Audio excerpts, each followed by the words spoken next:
Okay, let's continue.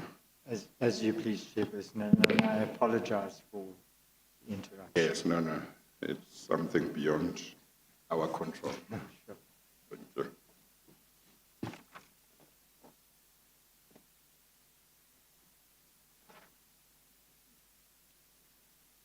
Now, Mr. Peters, what we've been through is what we did already on the 23rd of February. I'm just refreshing your memory. Can I then go up to page 384, where at the top of the page, it is said, the meeting, this of course is the meeting of the Portfolio Committee of the 31st of August, was concluded with the chairperson expressing anger towards the board, saying that they should be thrown out lock, stock and barrel because it had been disrespectful to the committee. Mr. Mashwangani echoed the anger about allegations in the media about the ANC getting 80 million rand. Now, again, I need to put this in context, Ms. Peters. You were not there. I'm not asking you to confirm the correctness. I'm merely saying that prior to the dismissal of the board, this is what was going on in the Portfolio Committee as part of the background. I'm just painting that picture. That's what I pick up here in terms of the recalling of the honorable member that chairperson is said to have said that happened at that committee meeting. Incidentally, I don't even remember whether I was part of the meeting, and I'm not a member of the portfolio committee. No, of course I know that. I'm just putting that in context. Then can I, okay, but this, you know, the board was dismissed on the 8th of March. Is that correct? I see you shake your head. That's correct, isn't it?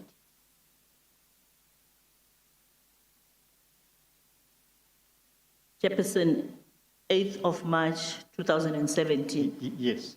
Yes, Chair. Now, the announcement of the dismissal of the board was made at the Portfolio Committee that we were talking about and which had those deliberations on the 31st of August 2016. That's correct, isn't it? Chairperson, I would not remember where the board, the committee got the information about the dismissal of the board. Okay, I'm going to come to that. Oh, okay. But do you not remember that you sent your Deputy Director General to inform the Portfolio Committee that the board is dismissed? Did you not remember that that's happened on the 8th of March? On the 8th of March, Chairperson, like I indicated in my previous appearance before the committee, was during the time I was off sick, and whether the Deputy Director General took the opportunity at the committee meeting to announce it, I would not be able to connect the two, because as the DDG, who was the acting DG at the time, he went to the portfolio committee. So if he had information, I think it was correct for him to actually inform the committee, not necessarily that he was sent precisely to do that reporting there. Okay. Let's not deviate from the real issue. The real issue is, before the announcement was made in the Portfolio Committee on the 8th, there was a debate on the 7th of March. And can I ask you to please look at page 387 of that Parliamentary Bundle 3, and you'll see right in the middle of the page, it has the 7th of March. Do you see that? Do you see that, Ms. Peters? Page 387, Chair. Yes. Yes. It starts off with the 3rd of March and then the next entry is the 7th of March. Do you see that?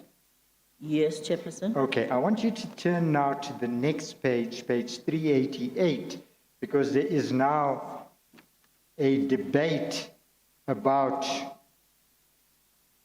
Mr. Letsoalo and the salary he received. That's not relevant for what we want. But in the second paragraph on page 388, I'm going to read to you what transpired in respect of that debate. Mr. Malutsi from the EFF and Mr. G. Khadebe from the ANC called for the suspension of the corrupt board and a comprehensive inquiry into PRASA, while Mr. Sibande felt that the board and its various actions were in question, particularly with regards to the fact that the CEO of PRASA had not yet been appointed. Now, that is what's recorded there. Do you accept that that is what happened, or as according to Mr. De Freitas, who gave evidence incidentally on these matters? Chairperson, that's the evidence of Mr. De Freitas. Yes, I guess what you may be able to say is you are not in a position to dispute whether that was what happened. You don't know if that is what happened because you were not there. But if he says that is what happened, you are prepared to deal with the matter on the basis that that's his version of what happened. Is that correct? I was not there, Chairperson. Yes, yeah, okay. Now, he came and gave evidence or not. That's all we are saying. We need to accept when people take the oath, they will speak the truth. If there is something that's different, then it'll come out. But that's the evidence before us at the moment. I take note of that, Chairperson. All right. Then the next issue is this. Mr. Ramatlakane of the ANC said that issue of Mr. Letsoalo paying himself was a scapegoat. He claimed that Mr. Letsoalo had refused to pay Werksman's attorneys, and the Sunday Times article about Mr. Letsoalo paying himself was without doubt a sponsored article. Again, we accept you were not there. Okay, but I'm just putting the context because all of this is going to be important in relation to the questions I ask you. Noted, Chairperson. All right. Then in the next paragraph, Mr. De Freitas says, although I agreed with Mr. Khadebe that an inquiry should be launched, our reasons for it were different. While I had been fighting for an inquiry into PRASA to expose the corruption in it and identify the network and individuals therein, it is that made corruption possible. Mr. Khadebe and the other ANC members wanted to do the very opposite. They were angry with Mr. Popo Molefe for speaking out about allegations of payout to ANC coffers, a cardinal sin for the ANC. They also needed the attention diverted away from the corruptors and needed a distraction. Molefe, who had dared to betray the ANC and his board, were the perfect scapegoats. And you can just say betrays in inverted commas on the text. Oh, I beg your pardon. Yeah. That is so. The ANC also needed an emotive issue to occupy the attention away from the looting of PRASA, and the appointment of an expensive legal term by Molefe was a perfect issue. Finally, on that day, I just want to record the following is also said by Mr. De Freitas. The chairperson said that she would write a letter to the minister with the president copied in the letter, explaining that the board had been involved in dispute after dispute and thus an inquiry was necessary. Now, that's what's recorded there. Can I just leave that out for a minute and ask you, did you get around the 7th of March a letter from the chairperson saying that the board had been involved in dispute after dispute? I don't remember, Chairperson. Then can I take you to the next page?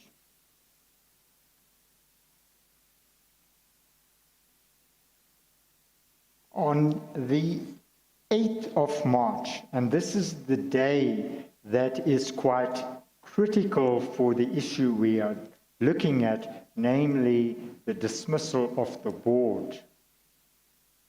Now,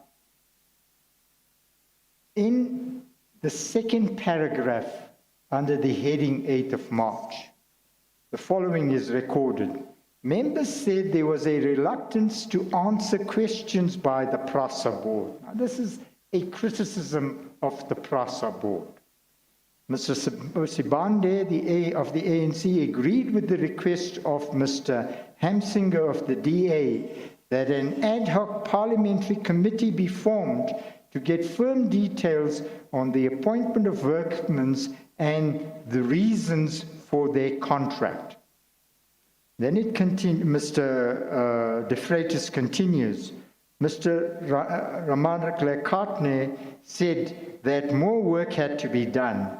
He stated that besides the formation of an ad hoc parliamentary committee, the portfolio committee was empowered to conduct an investigation and suggested that a resolution to this effect be adopted.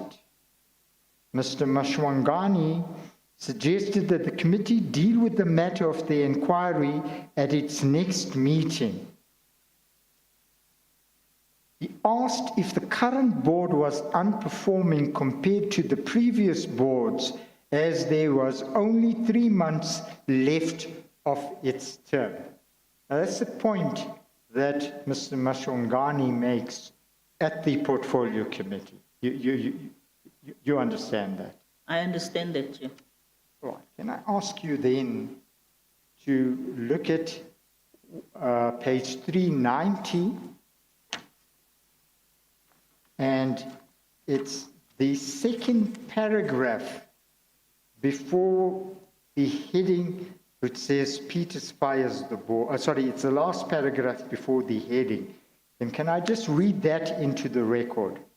At the end of the second day of hearings, the committee unanimously agreed that it undertake an investigation into PRASA and the problems that it was currently confronting. Terms of reference and other details would be discussed in subsequent meetings. The motion to initiate an inquiry into PRASA was reconfirmed by myself at that same meeting. The Parliamentary Communications Service released a statement echoing this. Now, the next paragraph then is under the heading Peters, that's Minister Peters fires the board. It says, before the end of the meeting, the Department of Transport Acting DG, Matabata Makonyama, read out a letter that had been sent to the committee from Minister Dipuo Peters, in which she dissolved the board. In her letter, Peters explained that she had been booked off by her doctor as she claimed to be ill. Now, let's just put aside the claim of illness and so on. You did say you were ill. That's correct, isn't it? Yes, Chairperson. And you did send the letter to the portfolio committee. Yes, Chairperson. Can I give context to this? This portfolio committee is an important stakeholder to the department and the entities that they report to. So it is important that if there is anything that is happening you then inform the portfolio committee. When I informed the chair of the portfolio committee, I was not aware that there's even a committee meeting that is sitting on that particular day. So the letter to the board to dissolve them gets copied to the DDG as well as to the portfolio committee for them to know the status as at that particular moment. And it was in that instance that that happened. And I think we are not in control of how processes turn out. So it happened that on that day there was a meeting. And I think that the acting DG took that opportunity to inform them because he then received it. In the days of technology, it is very fast for somebody to get information. Even if, as you seated here, you can get an email that informs you about happenings that are things that are happening outside here without you necessarily being aware. So if it has relevance, then you inform the relevant stakeholders. So I think true to the DG, if he receives that type of notice, it was just correct for him to inform the committee at that particular moment that incidentally, as we speak, there is this correspondence, and it happened. And Chairperson, Honorable Deflators says that I claimed to be sick. I was sick in my entire life. I have never wished anything negative on myself because I believe that what you say will happen. So I can never claim to be sick when I'm not sick. Thank you, Chair. Ms. Peters, if you cast your eye on it, you'll see he makes that allegation. And that's why I deliberately left it out, because it's not relevant to the issue we are discussing. So I just needed to place that in context, not dealing with that issue at all. Just dealing with the fact that it was announced at the Portfolio Committee. You've explained the context. Yes, Chairperson. All right. Can I then ask you to turn to page 391? And in the last sentence of the first unfinished paragraph on page 391, Mr. De Freitas records the following.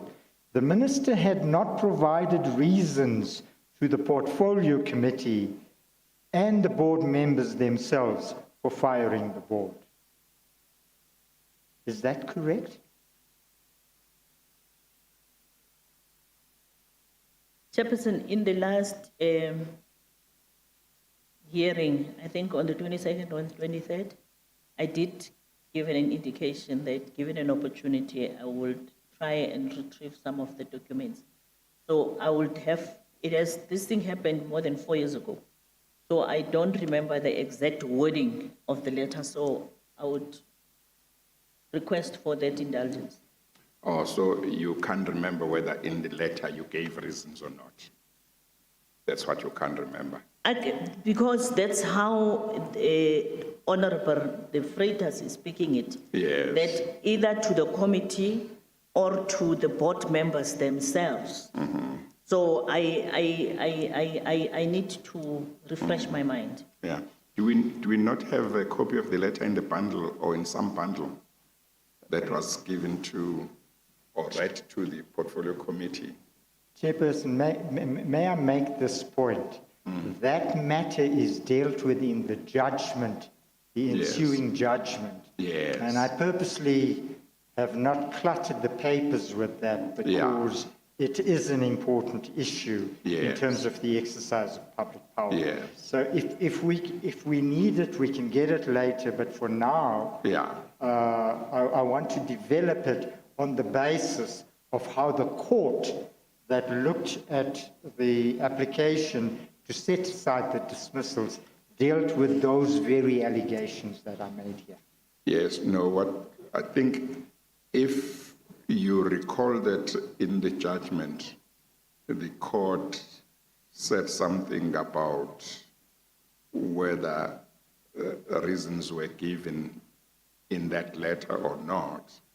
it might be helpful to mention to Ms. Peters that the court did say, yes, the reasons were given in the letter, yes. or they were not given, just because probably she would accept that if that's what the I court said. understand. Yeah. Yes. Okay. Ms. Peters, I'm going to read to you relevant parts of the judgment, and this is what the judge says.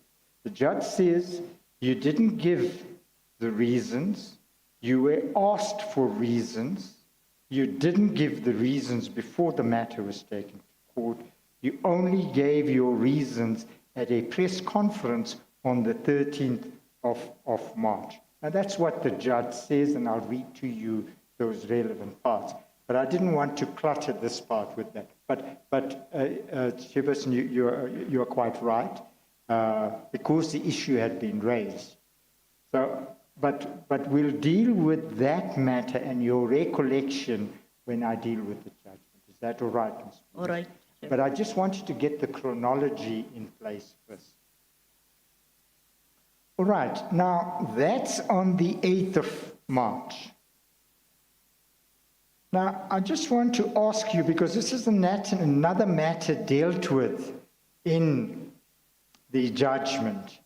The board members indicated to you that they would be challenging in court your decision to dismiss them, did they not? Come again, Chair.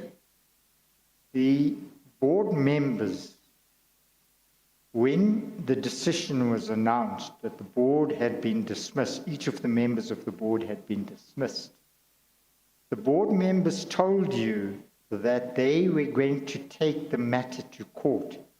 That is correct, isn't it? I don't remember if it was all the board members, but I remember Mr. Mlife. Okay, but he did tell you. Now, on the 8th, did he tell you before the 8th or after after the 8th? You mean on the 8th or after? Oh, sorry, on the 8th. Be before, yeah. It could Sorry, not be yes. before. No, yeah. of course. Sorry, yes. It's very difficult to recall the chronology of the engagements, Chair. That too is a matter dealt with. Then, in the next, then on the 8th of March, you announced the interim board. That's in the first paragraph under the heading, Minister Peters announces a new PRASA board. Then in paragraph 2 of that section of Mr. De Vryter's minutes, he says, as was revealed at the meeting, the members of the board had gone through the entire process in 2016 to identify someone to serve as PRASA Group CEO, but the minister had stopped the whole process and asked the board to start again. As quoted in the media, I said the minister had realized that she had messed up with this decision and was trying to fix the problem she had caused.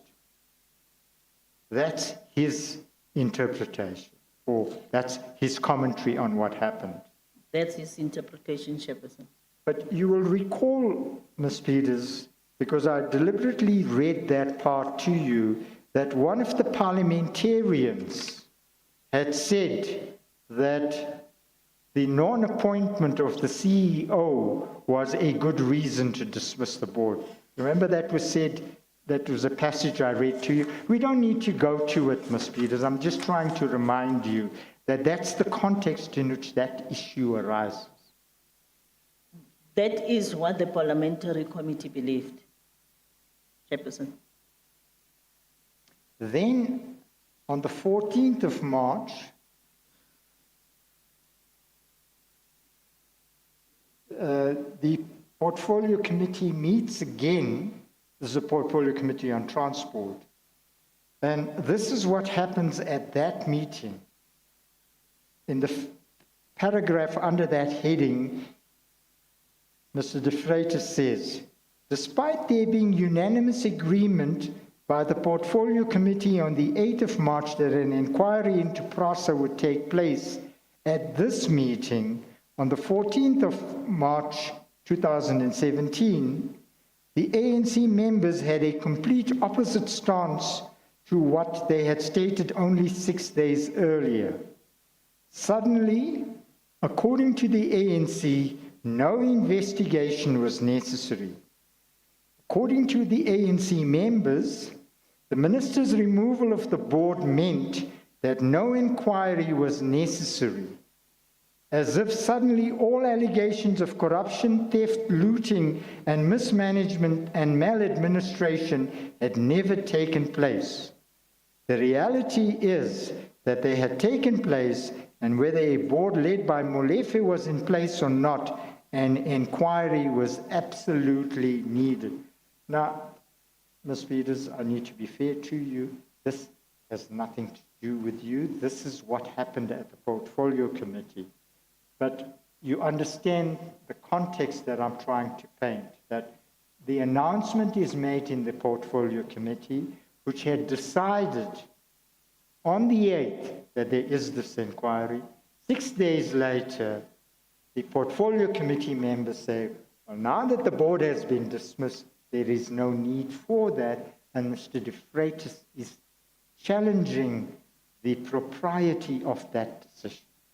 So I'm just putting the whole thing in context.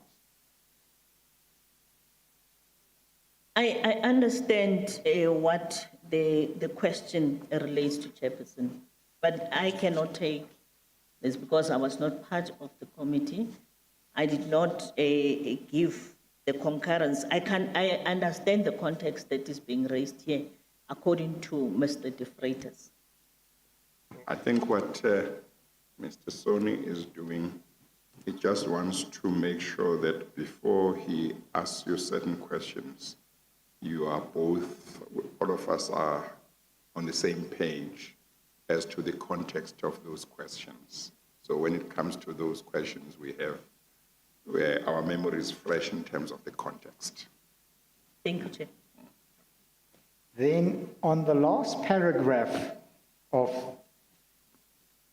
that page 391, Mr. De Freitas makes the following observation, and obviously it's a political point, but let me just place it on record.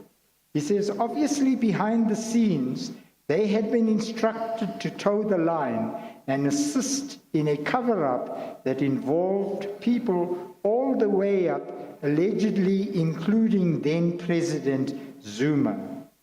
This was clear to me as the discussions in the Portfolio Committee were always slanted away from investigating the corruption in PRASA, but instead their focus had been on Molefe. I've made the point that that's his political point. Noted, Chair. Then on page 392, he continues, again dealing with the 14th of March, says, Mr. Sibanda said that the committee had agreed on an inquiry initially.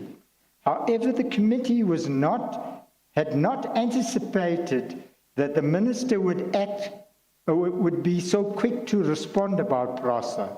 An inquiry was not necessary as the PRASA board had already been expelled.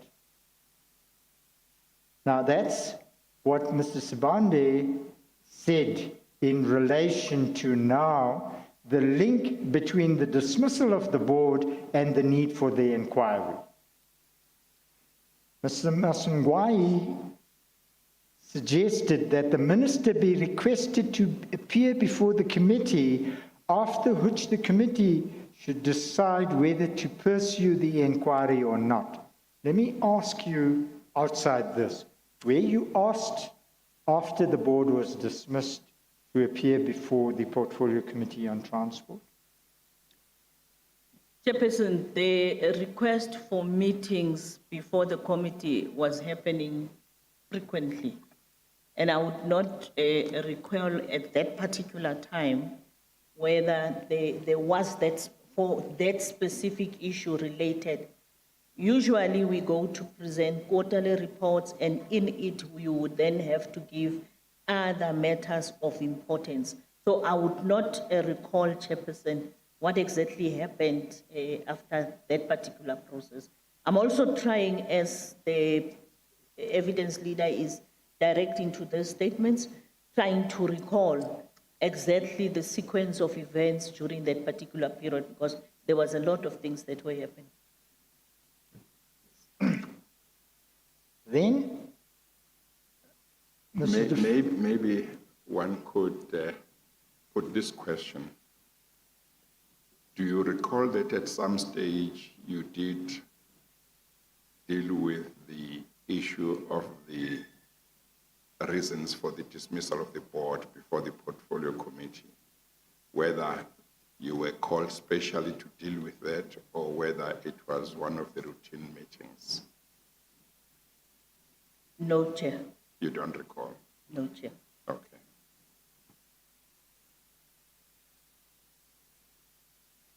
then Mr. De Freitas says, I stated that since the 8th of March meeting, it appeared that the ANC members had been instructed to toe the line and keep quiet. I expressed concern the portfolio committee allowed the minister to tell it how to conduct oversight. I could not support the proposal to abandon the inquiry. I expressed my disappointment that the committee was not acting as an independent body. I explained that I had no choice but to speak to the media about the corruption at PROSA, which involved billions.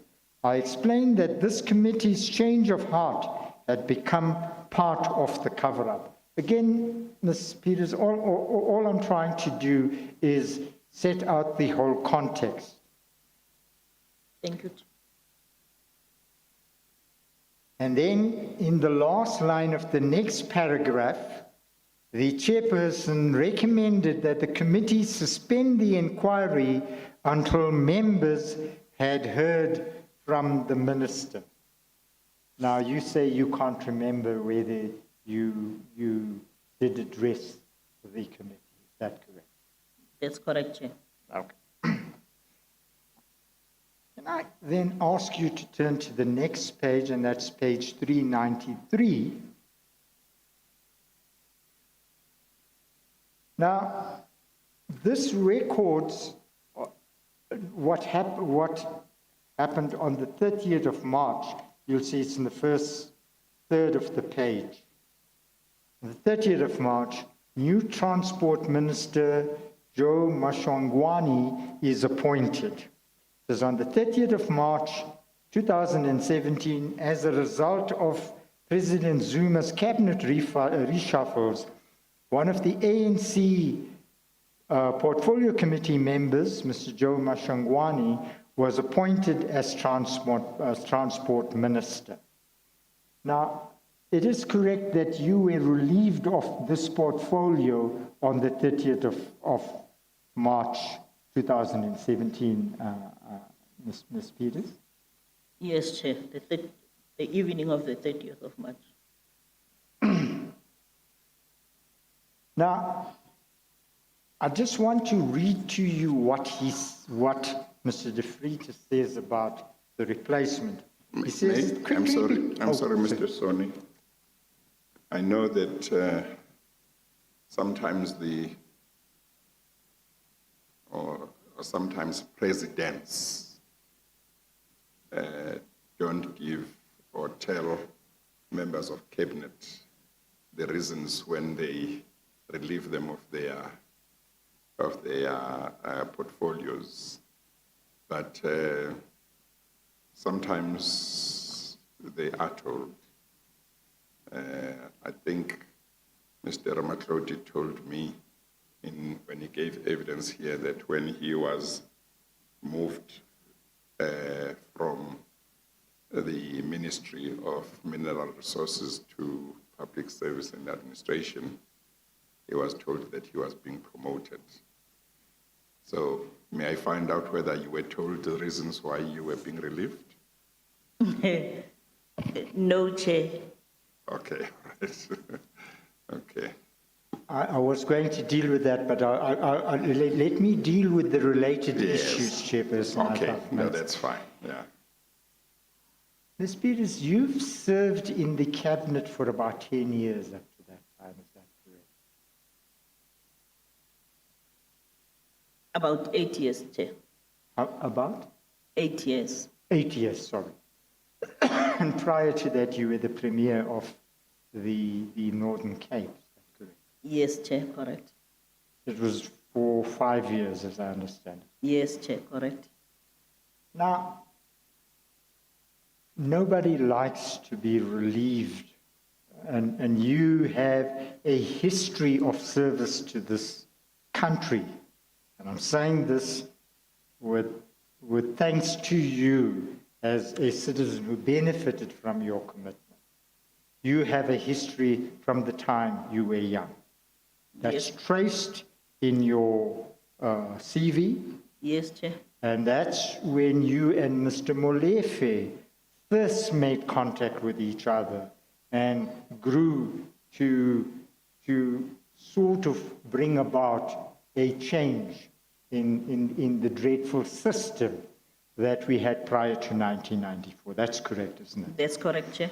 So I'm going to ask you this, and it stems from what the chairperson said, but I was going to ask you this a little later, but let me deal with it now. It must have occurred to you that there is something amiss. I've given so much of my life to this. When the president communicated, did the president communicate the decision to you? No, Chair. You must have been hurt.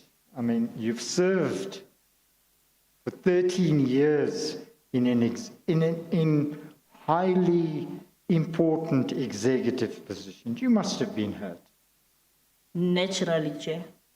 And I say it genuinely.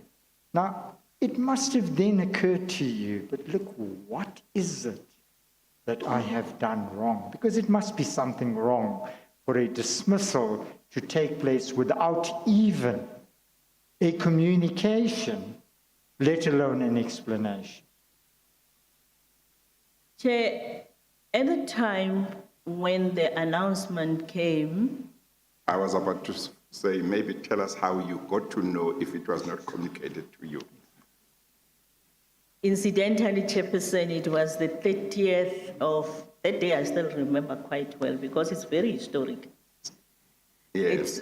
It's the 30th of March. That evening, I was in the ministerial residence with the ministerial team and the Road Safety Agency, Road Traffic Management Corporation team, together with the Western Cape team of transport, because we're planning the next day on the 31st of March, the launch of that year's Easter road safety campaign. And when we heard, at the end of the briefing, they came to brief me the preparations of the day. We were with the then Deputy Minister, Cindy Uswa Chikunga. At the end of the meeting, and when people were leaving, we got to hear that the president is going to make an announcement.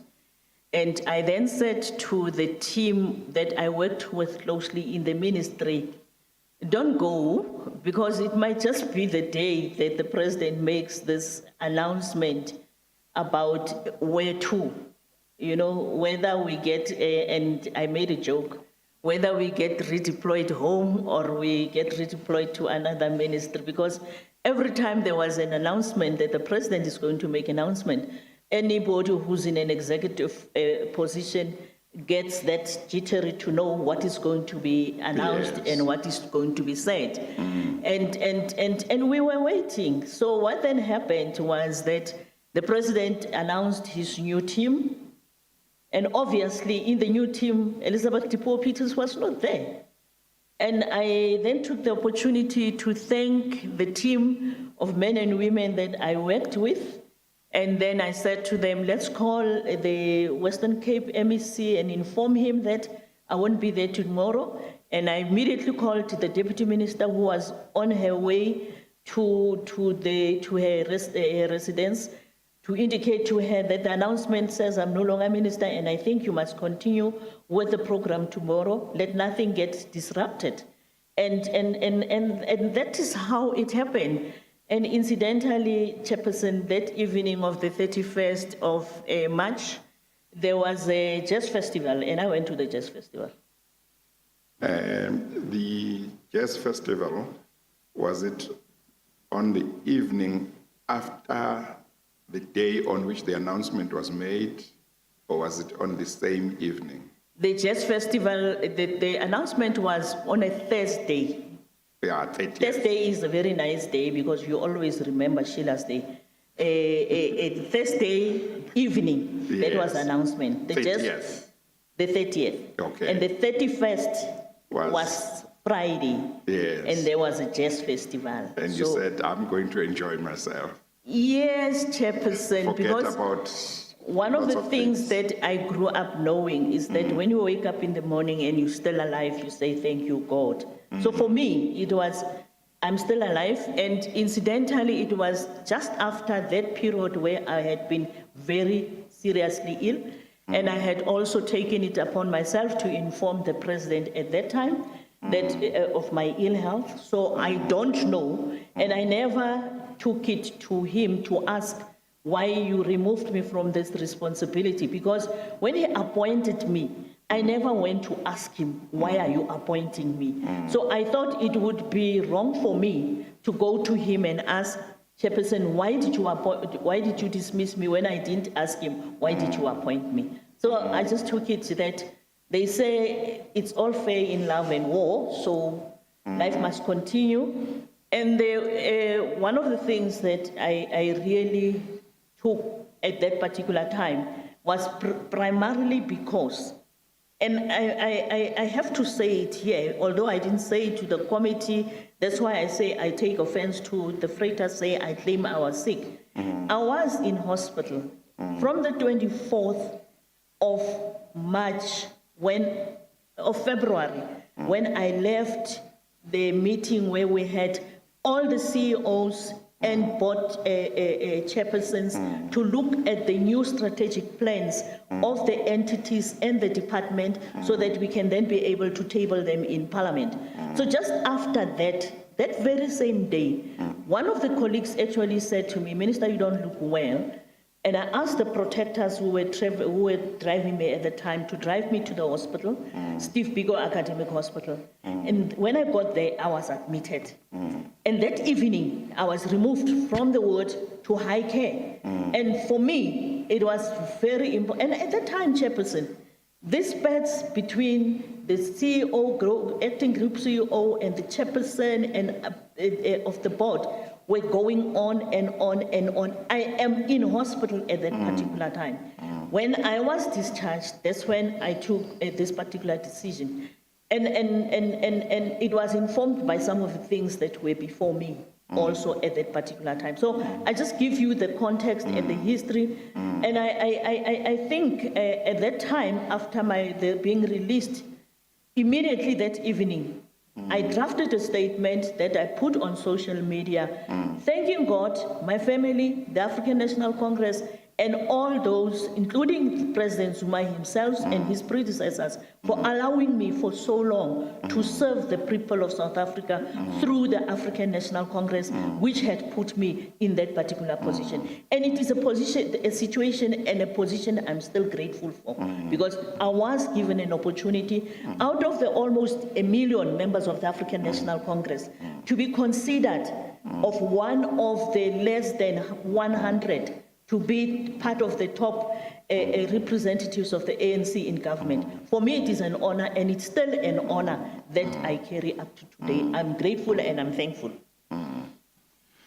I guess your gratefulness is justified, but I know that they say, in politics, things are done differently. But I'm sure everyone wishes things could be done differently. even if you could just get an SMS 30 minutes before the announcement to say, I'm sorry, I'll announce that you will no longer be part of the team, rather than watch it with people and find that you're no longer on the team.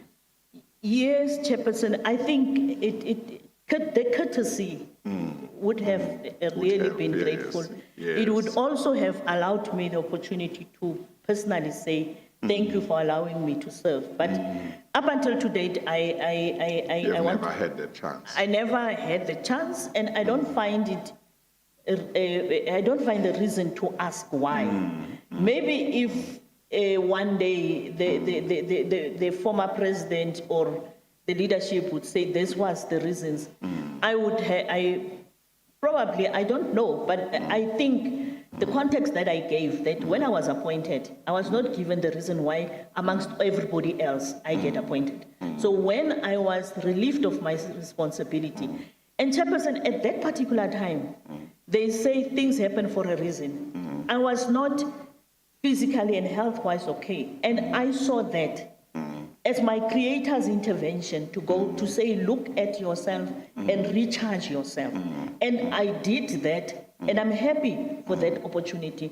I usually joke with my children to say, maybe if the 30th of March 2017 did not happen, I might have been RIP somewhere. Yes, Mr. Soni. As you please. Ms. Peters, I'm sorry about the insensitivity, but this is something I must ask you. I know you, as was said at the meeting of the 20th of August, that everybody serves at the pleasure of the president. So you couldn't ask him. But it must have been something you've reflected on. Can you suggest any reason why you were so unceremoniously removed from office? Can I get a reformulation, Chair? Yes, I say. Yes, yes. You could not ask Mr. Zuma, and I accept that. You serve at his pleasure. But when you've served for 14 years, and you are so, as you say, insensitively, unceremoniously removed, you must ask yourself, but why? Did you? Chairperson, I think it's human nature that when you are alone, you'll just start searching and say, but what did I do wrong? What did I say? And all those type of things. Or maybe I just said I've had an opportunity as maybe to serve in different responsibilities. Maybe the president had arrived at the point and say, maybe we need to give others chance. I personally look for the reasons, but I never found it in myself to ask the former president, why did you do that? Because like I said, Chairperson, I have not asked him, of all these others, why Elizabeth Dipuo Peters for the different responsibilities that you had appointed me into. So that's why I found it easier to thank everybody, including my organization, for the honor to serve. I guess there would be two areas of concern.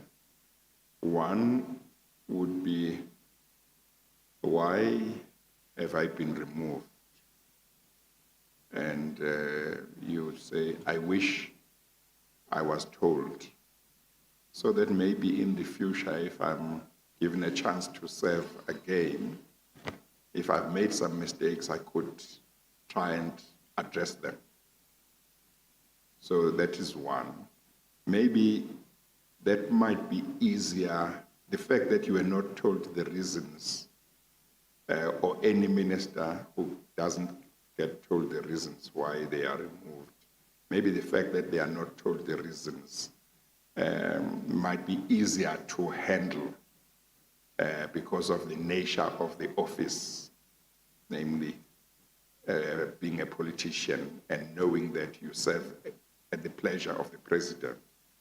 But the other one, which I think might be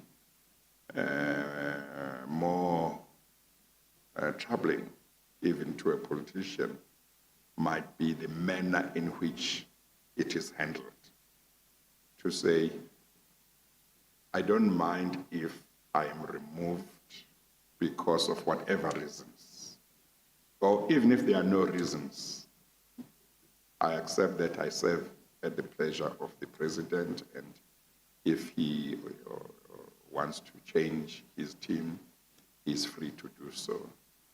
But when you get to know about it at the same time as the whole nation on television, most people will say, oh, why couldn't they just let me know privately first?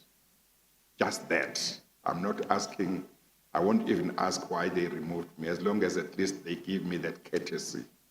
That's all I would ask for. I suspect that would be a much greater concern even to a politician than the reasons why I'm removed. Chairperson, the anomaly in the political executive responsibilities is that once you are appointed, you sign a performance agreement with the president, but you don't have performance appraisals. So you never know if you failed in your performance. Except through the collective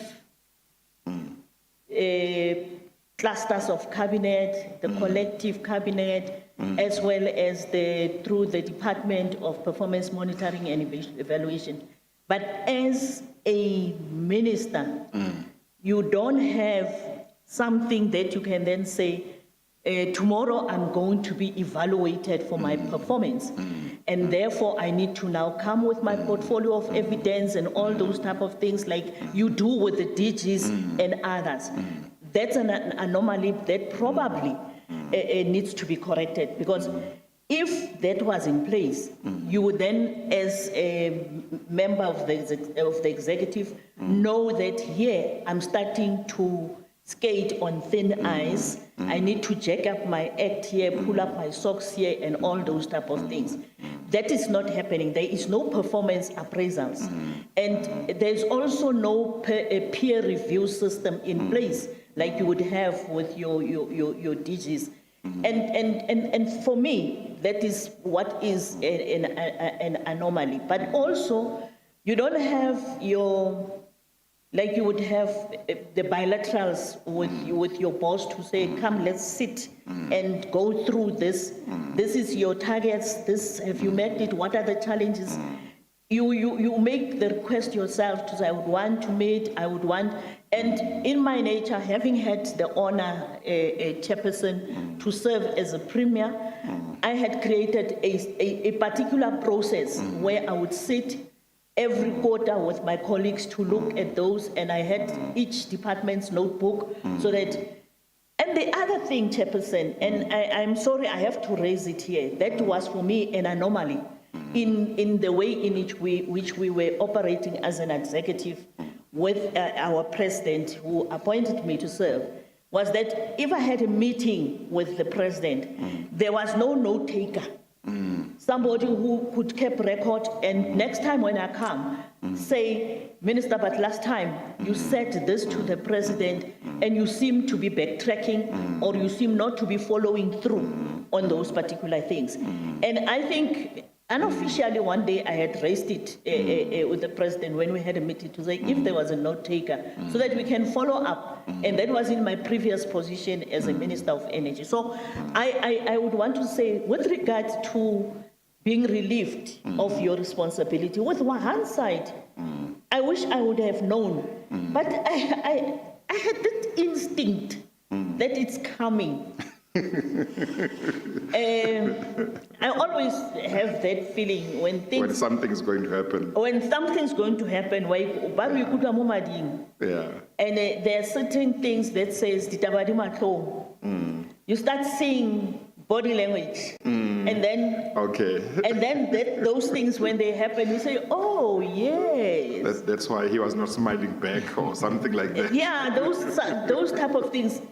Actually, as a human being, you watch this, and sometimes you make jokes with your colleagues to say, it looks like... It doesn't look like I'm in good books with the boss. No, not that. It looks like I'm on my way out. I must start packing my bags. Yeah. You know, those type of things. You just joke. Yeah. And then when that announcement was made for the 30th, I would want to say I was one of those that were ready. Yeah. Maybe ready because of my own feeling. Okay. Mr. Thank you, Chap. When did you first have that impression that maybe the door is being opened slowly and I'll be ushered out soon? Can I just ask? In the Catholic, I'm a Catholic. In the Catholic Church, you must tell the truth or you must go to the priest to confess. There was an article in one of the publications in March 2015 that made me realize I must start packing my bags. Early. That early. So in a way, I March 2017 took a bit too long. Maybe that's why I got sick. And what was that article about? There was a snippet in a publication that I read. I was on my way to Cape Town. I don't remember. It was, I think, the New Age. There was a snippet. I always try and look for that, but I can't find it. In fact, last time after you reprimanded me for my papers, I then thought maybe it's those papers that No, I he still... didn't reprimand you. It's those papers, he cautioned me, those papers, Chairperson, that I probably should have cut out. Yeah. Because that paper made me aware that things are not... Did it predict your departure, or because the New Age did predict the promotion or the dismissal of certain ministers? I think it did predict. Yes, Mr. Chairperson, Nene's dismissal. it was Chairperson, it was an article that says that these are the almost like indicating that people who might be, remember there was issues of reshuffles are always allegations. Yeah. And then people start doing China and saying it could be this one, it could be this one, it could be this one, it could be this one. And then there was a small thing, almost like this paragraph that said, I could be one of them. And it had some reasoning. Some story, yeah. It had some story there. Oh, okay. Now, this may come as some comfort to you, and I mean, I've got to say to you, Ms. Peters, I really sympathize with what you would have gone through. Let me just finish what Mr. De Freitas says about the appointment of your successor. He says in the next sentence under paragraph, under the heading 30th of March, he says, it quickly became clear to me the reason for this appointment. He, that's your successor, was willing to do his master's, then President Zuma's bidding. My suspicions were confirmed by the manner that the new minister led his department as events unfolded in the subsequent months. Now, it seems to me that what Mr. De Freitas is saying is that it was quite clear that Minister Mashangwani was more compliant than you in regard to Mr. Zuma's bidding. I'm just placing on record what's here. That is Mr. De Vryter's view, Chair. Yes. Can I then ask you to look at the last matter that I want to deal with in regard to the parliamentary recordings, and that's on the 10th of April. It records that the court dissolves the interim board and reinstates the previous board under Molefe. It says on the 10th of April, Judge Peter Mabuse ordered that the former board be reinstated and the interim board be dissolved. Now, there are two things that I want to highlight in this. And context is important. There is a dispute raging at the Portfolio Committee in Parliament from at least the 31st of August 2016, if not before, relating to the alleged incompetence of the board, which coincides with the time Mr. Molefe made the allegation about Maria Gomez asking for 10% of the Sufambo contract to be given to the movement. I'm just placing that in context. We've been through that. Culminates in your dismissal of the board on the 8th of March. But the thing that surprises me is, even before the board's, the court makes its decision on the board's challenge to your decision, you are relieved of your duty. I can't answer that one, Chair. Well, let me put it to you this way. When one looks at the thing objectively, you ask and look for patterns. That's why I'm saying to you the 31st of August and what happened thereafter, as I've read to you, suggests that the Portfolio Committee was making a case against Mr. Molefe's board. But it is you who dismisses the board because you have the power to dismiss the board. That seems to please the Portfolio Committee. That's what they say in Parliament, in one of the arms of government, where it's recorded in public. But more importantly, thereafter, after what they seem to want to be done is done by you, you are dismissed. That's what intrigues me about all of this. Chairperson, I never sat down and thought about this to have any significant interrelationship, because my engagements with the board with regard to their non-performance, with regard to the key or core areas of performance, the quarterly reports, the annual reports, and the engagements that I had with them in the AGMs and the formal meetings that we had where I addressed them.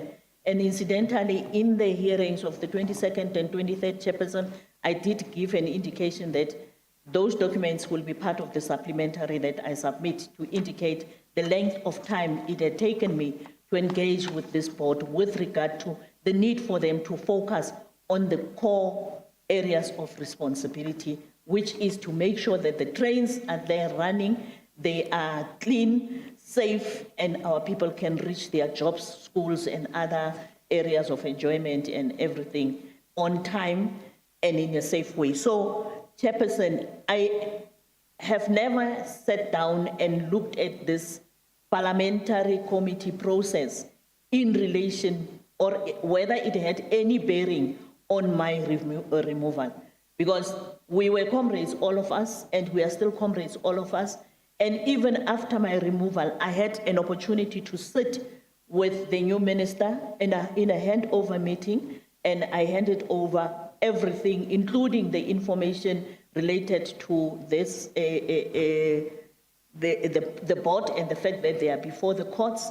and also the other matters, litigations and everything else, because the department and entities of transport were so litigious that you could eventually stay in court when you look at the issues related to transport. And I handed that over to the new minister. And how he took the process forward, I think he's better placed to respond to that, Chairperson. Ms. Peters, what emerges from what is publicly available, that's the debates in Parliament, is that the ANC MPs wanted Mr. Molefe's board out. That I've read to you, and you say you can't contribute to it, and rightly so. But we as a commission need to examine all developments to see if there's a pattern. So when I look at what happened, especially from the 31st of August 2016 onwards, to what happened on the 8th of March when the board is dismissed, that one would think, sitting outside, but that's what the ANC wanted. But instead of being rewarded with the continuation of your portfolio, 22 days later, you are dismissed. And it is that intrigues me. Is that? It is that intrigues me. There is no pattern in all of this.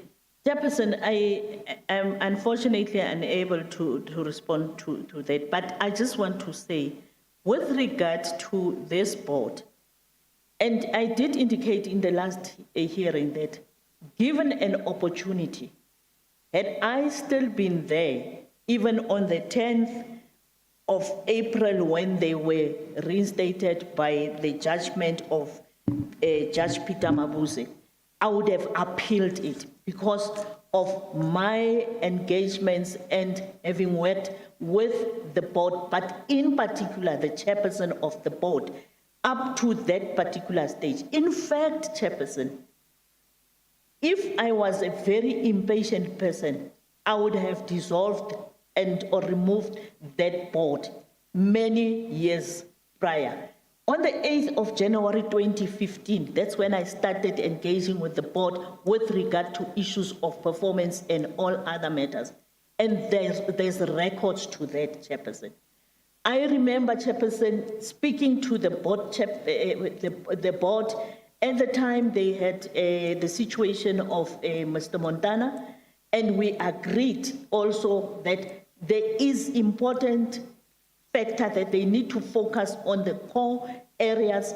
I met them again, I think it was around June or July 2016, and spoke to them. I always met them on AGMs, and always, Chairperson, if you look at the track of the paperwork, you would see that I had been very patient in requesting the board to focus on the issues that are core to their responsibility.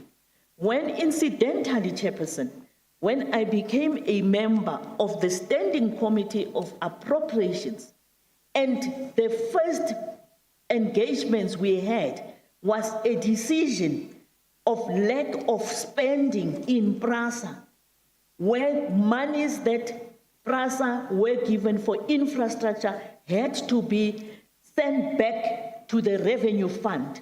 I felt like crying because I then said, these were the things that I had foreseen to say, make sure that the trains and the stations and the pairways and all those things are attended to. The modernization, Chairperson, the issue of the factory, we sat down with Mr. Molefe to say, these new trains, we need to save this initiative. These trains must run and be built in South Africa. Skills must be developed here. People, industries supporting the rail sector must be built here. And that's why I'm happy to say on the 4th of, I think it was in March 2016, when we launched the initiative around, or the shortening of the factory, We were celebrating in Ekurhuleni with the people of Ekurhuleni because we said jobs, skills, and opportunities are coming. And for me, those were the things that I said the board should focus on. Equally, I then said to Mr. Molefe, whilst you are chasing the thieves, focus on the core responsibility. Last time I made an example. I said, Chairperson, if you have a house and the house is on fire and you see the poor is responsible, there's the poor, she has just poured petrol and put the house on fire. Will you chase the poor instead of putting out the fire and saving that which needs to be saved, and then follow the poor legally because umuboni wa muiti and you know these people? And I said, let's allow the legal or law enforcement agencies, like we are doing with other entities of the state that I was equally responsible for. We even had a situation where the SIU was given a proclamation by President Zuma with regard to other matters that were related to transport and entities of transport to investigate the driver's license issues, the e-laters. If Chairperson one day, maybe after this whole process can be over, and you drink tea, we can drink tea, and I can tell you my nightmares at transport, not under the Zondo Commission. Thank you, Chair. Yes. Well, Mr. Soni was dealing with the question of reasons why you were relieved of your responsibilities as Minister of Transport. Maybe it was felt that you took too long to deal with the board and dismiss it because in your view and in the view of whoever else, it was not performing properly. What would you say to that? Maybe that was the reason, Chairperson, or maybe other reasons also. Yeah. Mr. Molefe once said to me, "Wena umzalwana," meaning I'm a Christian, but I'm also mzalwana towards him. Yes, yes. Okay, Mr. Son. All that you've said to the chairperson very passionately about what was wrong with the board, I take it you put all of that in your affidavit when you filed an answering affidavit when Mr. Molefe and the other board members took your decision to court. That's correct, isn't it? Yes, they are in the affidavit, Chairperson. And they were available to you at the time you addressed the press conference on the 13th of October, on the 13th of March. Come again, Chairperson. Okay. Can I don't want us to debate this because it's all here. Can I read to you what Judge Mabuse said? Now, that, Chairperson, is in Rasa Bundle A, Exhibit SS2. The judgment starts, and it's on the right-hand side, red letters at page 83. But I want to alert you, I want you to go to page 123. I don't think I have. Chair, Oh, okay. Chair, might I just Yes, chip in? And I'm sorry that I have to be seated for the mic. yes, no, If that's it's okay fine. with you, Chair. Chair, I have no difficulty with my learned elder reading out whatever dictum as per Judge Mabuse. But I think sight must also not be lost of the fact that she had indicated that had she stayed on, she would have challenged that Yes. particular decision. Yeah. I have no difficulty with that, but I think it's Yes. very important Yeah. because we are also not reading into the record that which she might have said in her answering affidavit. So we need to be fair and not paint a one-sided context. But obviously the witness is more than capable of responding, but I'll be Yes. failing if I don't raise that concern. No, that's fine. And to the extent that you are able to, obviously, Mr. Soni, you might refer, if in the judgment there's something else that is referred to that might put whatever you are going to read in context, but otherwise, Mr. Majavu would also be paying attention so that should he decide to re-examine, he can pick that up and get clarification. Yeah. Okay, all right. So at paragraph 50 on page 123, it said, the minister did not initially provide reasons for her decision. Do you want to let her get there first? sorry. She's still looking. We are looking at the red numbers this time on this bundle. 123, is that right? 123, as you Yeah. mentioned.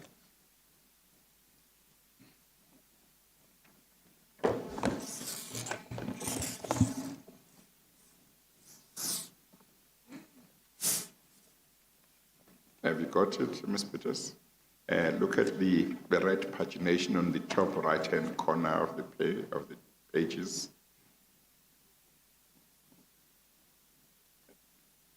Can you find it? Page, 123. I did find page 123. Okay, all right. All right. You'll see right at the bottom in paragraph 50, this is what the judgment says. The minister did not initially provide reasons for her decision to remove the relevant directors from office, either at the time of their removal or in response to the applicant's request for reasons on the 9th of March. Can you recall whether you'd provided reasons? Whether I represent, Sorry, Ms. Peters. I'm just trying to understand the extent to which you would dispute what is stated in this judgment.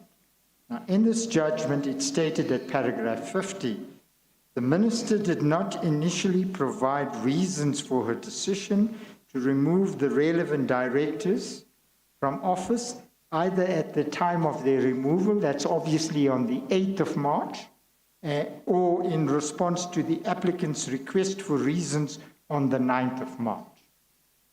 Now, did your answering affidavit say anything different? answering affidavit to the, To this court case, yes. To the application by Mr. Molefe and the others. it's becoming difficult for me to recall that answering affidavit. Now, that was the argument made by Mr. Molefe's counsel, or the board's counsel. And then it says, the fact that initially no reasons were provided, and that still no reasons were provided when they were requested on the 9th of March, created the impression that the decision by the minister was irrational. Now, that's what was argued. And I tell you why it is important, because you've indicated to the chairperson today, these were the reasons why you dismissed the board. And what is important is whether these reasons were presented to the court when you opposed the application. Now, it would appear that they were not. From reading here, Chairperson, it does appear that they were not. All right. And I then go to ask you to look at page 124, where at paragraph 51, the judgment says, for the first time, the minister purported at a press conference that she held on the 13th of March to justify her decision to remove the relevant directors. She did that to the media instead of to the concerned directors. Now, that's the complaint you made about how your removal, or how you were informed about your removal. Is it not, Ms. Peters? I'm just asking. Chairperson, unlike the board, I wrote to them, or I let them. The one thing that I did concede last time was the fact that probably the lot of reasons were not provided, but I believed that they knew what was the reasons. And that is why, Chairperson, I repeated it today that given an opportunity, if I was still there, I would have appealed this particular judgment. All right, let's carry on though. She stated that, this is at the media conference, the board was found wanting relating to, amongst others, the declining performance, lack of good governance, lack of financial prudence, and ever deteriorating public confidence due to spats of infighting. That's what you said at the media conference. I see you shake your head, is that correct? Yes, Chair. Then the learned judge records in the continuation of paragraph 51. In her answering affidavit, she sets out two fundamental reasons for her decision. Firstly, she claims that the trigger for the relevant director's removal was their decision to terminate Mr. Letswayo's secondment to PRASA. Is that correct? It could have been one of the reasons, Chair. Then she said, then the learned judge goes on to say, she states that the board was removed because the board acted in unison in frustrating the actions of Mr. Letswalo and ultimately removing him. Is that substantially correct, more or less correct as you recall your answering affidavit? Yes, Chair. Right. Then the learned judge says, because one of the issues that was raised was that you had acted procedurally unfairly, that you said in your answering affidavit that you had substantially complied with the procedural fairness obligations in respect of this complaint, because she wrote to the board on the 1st of March and asked it to explain the public spat with Letswalo and to furnish reasons why she should not intervene in order to restore good governance with PRASA. Do you recall that you wrote to him? And, yes, Chair. And I take it you attached that, or you annexed that letter to your answering affidavit? Yes, Chair. All right. Then the learned judge deals with the second reason. And he says, secondly, the minister claimed that she had wide-ranging concerns about the board's management of PRASA. She considered it to have been involved in corruption and in irregular expenditure since its appointment. That what you said in your answering affidavit? There was an Auditor General's report that has shown the exponential growth of the over expenditure. I'm asking the irregular expenditure, Chair. I'm asking a different question. Did you, in your affidavit, accuse Yes, the Chair. board of corruption? I don't know whether there was a word corruption. So the learned judge got it wrong then when he says... I don't remember, Chair. Chair, I really now have to object. I think what we are now busy with respect, a lay witness is being expected to comment on the correctfulness or otherwise of how a judge arrived at a particular decision and its reasoning. And it's difficult. The witness is not even having sight of her answering affidavit contemporaneously to also be able to see what it is that she said. It's very difficult.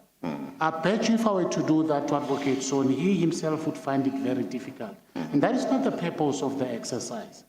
I think the issue here is, rightly or wrongly, a court decision was made, which is extant. But she has said, if I was still in office, I would have challenged it, maybe rightly or maybe wrongly. And nobody knows whether that decision would still be standing. I thought the picture being painted and a comment on which she was expected to say something was about a particular plot or what appears to be a pattern. And she has indicated that I am in no position to comment on this pattern or not because I never reflected on it. And with respect, we're going to enter into a very speculative realm and it's dangerous. I'm cautioning very collegially. Yes, no, that's fine. Mr. Soni, I don't know if you want to say something in response, but I am a little concerned as well. Yes. So maybe you can just address the concerns. Because the judgment is there. Yes. It was not appealed. It stands. Yes. It gives reasons for the conclusion that the judge reached. The witness may agree or disagree with those, but there was no appeal and it stands. With respect, Mr. Chairperson, let me first start off by saying, it's not for my learned friend to tell me what questions to ask. I am the evidence leader. If the questions are out of bounds, then it's for you to tell me. But it's not for my learned friend to say, these are the matters that are relevant. It's for us. We've been involved in this for a long time. He is entitled if he has concerns that his client is not being dealt with fairly because he is expected to answer certain matters that in his submission maybe she shouldn't be. So there are matters to which he is entitled to object. So let's deal with the question of maybe what it is you want to use the judgment for, because as I say, I'm also concerned, so that I can see whether his concern has grounds or not. Chairperson, I would not have dealt with this paragraph, but for one thing. Yeah. The witness says to you today, these are the reasons I've dismissed the board. Yes. I didn't hear her say corruption. She didn't accuse the board. Yes. So the question I want to ask her is, and I'm entitled to ask, did you say to the court that the board was corrupt? And no, the relevance... That would be legitimate, the question. And that was the question that my learned friend objects to. Yes. But Chairperson, let me make this quite clear. Why this issue is important is you will remember those passages I read from the 31st of August.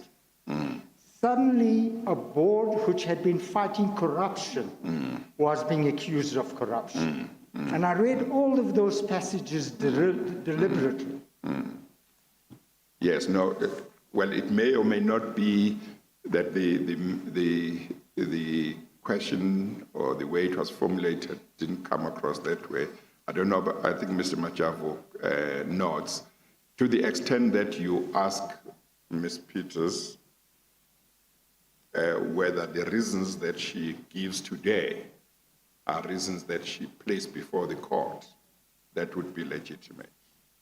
Yes, yes. But I'm also entitled to ask whether, given what she said today, where she has not mentioned corruption, she mentioned corruption in the answering affidavit. Yes, no, that's fine. To the extent that you want to see whether the reasons that she gives today were given in the answering affidavit that was placed before the court, that's legitimate. Yes. Yeah. Okay, all right. So let's go back, maybe repeat the question. Chair, Mr. Machavo, you wanted to say something? Just to be of assistance to the commission and to my elder. Firstly, I'm not going to be told by him or any evidence leader for that matter at what point to object or not to object. I do so very guardedly. And I don't do it because I don't want to disturb the flow. I did not object to a specific question for that matter. I fully appreciate that he needs to set out a context to enable a witness to comment What I did caution against, and my choice of diction was very clear, was let us be careful to avoid having a lay person commenting on the correctness or otherwise of a judge's reasoning. Yeah, It was a general tenor. yeah, Because if we do that, you are opening it up to speculation by a lay witness, and that is not going to be of any utility. yeah, For the record, I have no difficulty with a proposition that says the reasons that you are giving today, from your recollection, did they make their way into the answering affidavit? Because if they did, something may have to be said about the judge's conclusions. But what is being read are the portions in a judgment. And I am saying it may well be that if she was also being referred to what she said in her answering affidavit, or what she didn't say, it may be of assistance, because now she is forced to make concessions without having had the benefit, because the challenge here is what you are saying before the chair today. You didn't say in your answering affidavit, but she has not been referred to her answering affidavit where she supposedly deals with those portions. And that's the only point I was trying to make. Yeah. That the line he is pursuing is legitimate. I'm not querying, Chair, and I don't want to be unduly obstructive. I've said my piece. If my learned friend wants to continue debating that judgment, which is extant, and we all know that it is extant, so be it. But I would have been entitled to say, as colleagues, as officers of this tribunal, let us be careful, let us watch it. That's all I seek to achieve, Chair. yeah, no, that's fine. Let's continue. I think go back to your question, Mr. Soni, so that I can also Yes. listen to it carefully. Can I ask you, Ms. Peters? I listened very carefully when you said to the chairperson, outside this judgment now, why you dismissed the board. Is it correct that today you did not mention corruption? It's got nothing to do with the judgment. I'm just asking you in relation to the reasons you gave to the chairperson. The reasons that I gave to the chairperson did not go into even the reasons that led or that were interlinked with the Litswalo process. Because the matters in this particular instance have got many loops, and probably that's why, Okay, Chairperson. let's start with this. I'm sorry to interrupt you. Let's start with a straight answer to that straight question.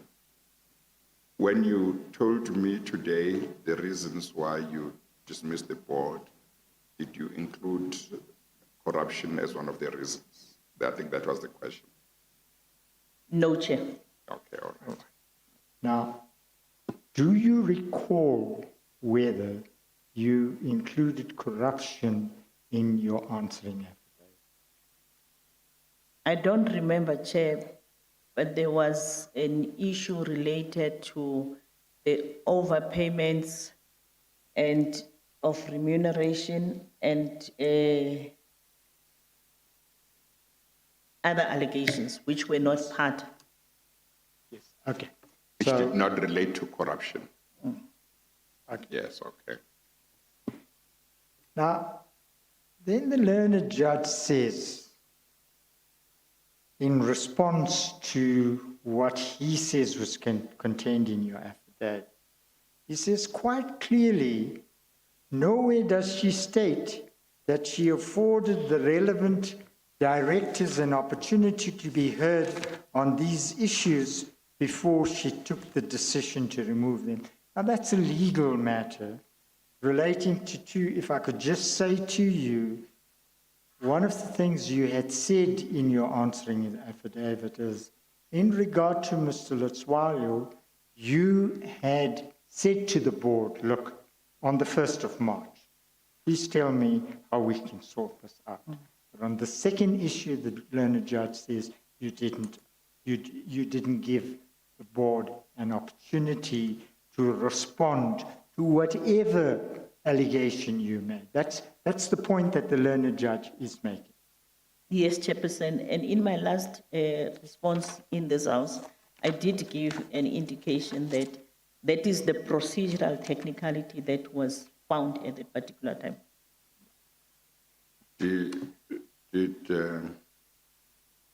I wrongly get the impression that on that point, you had no issues with what the judge found?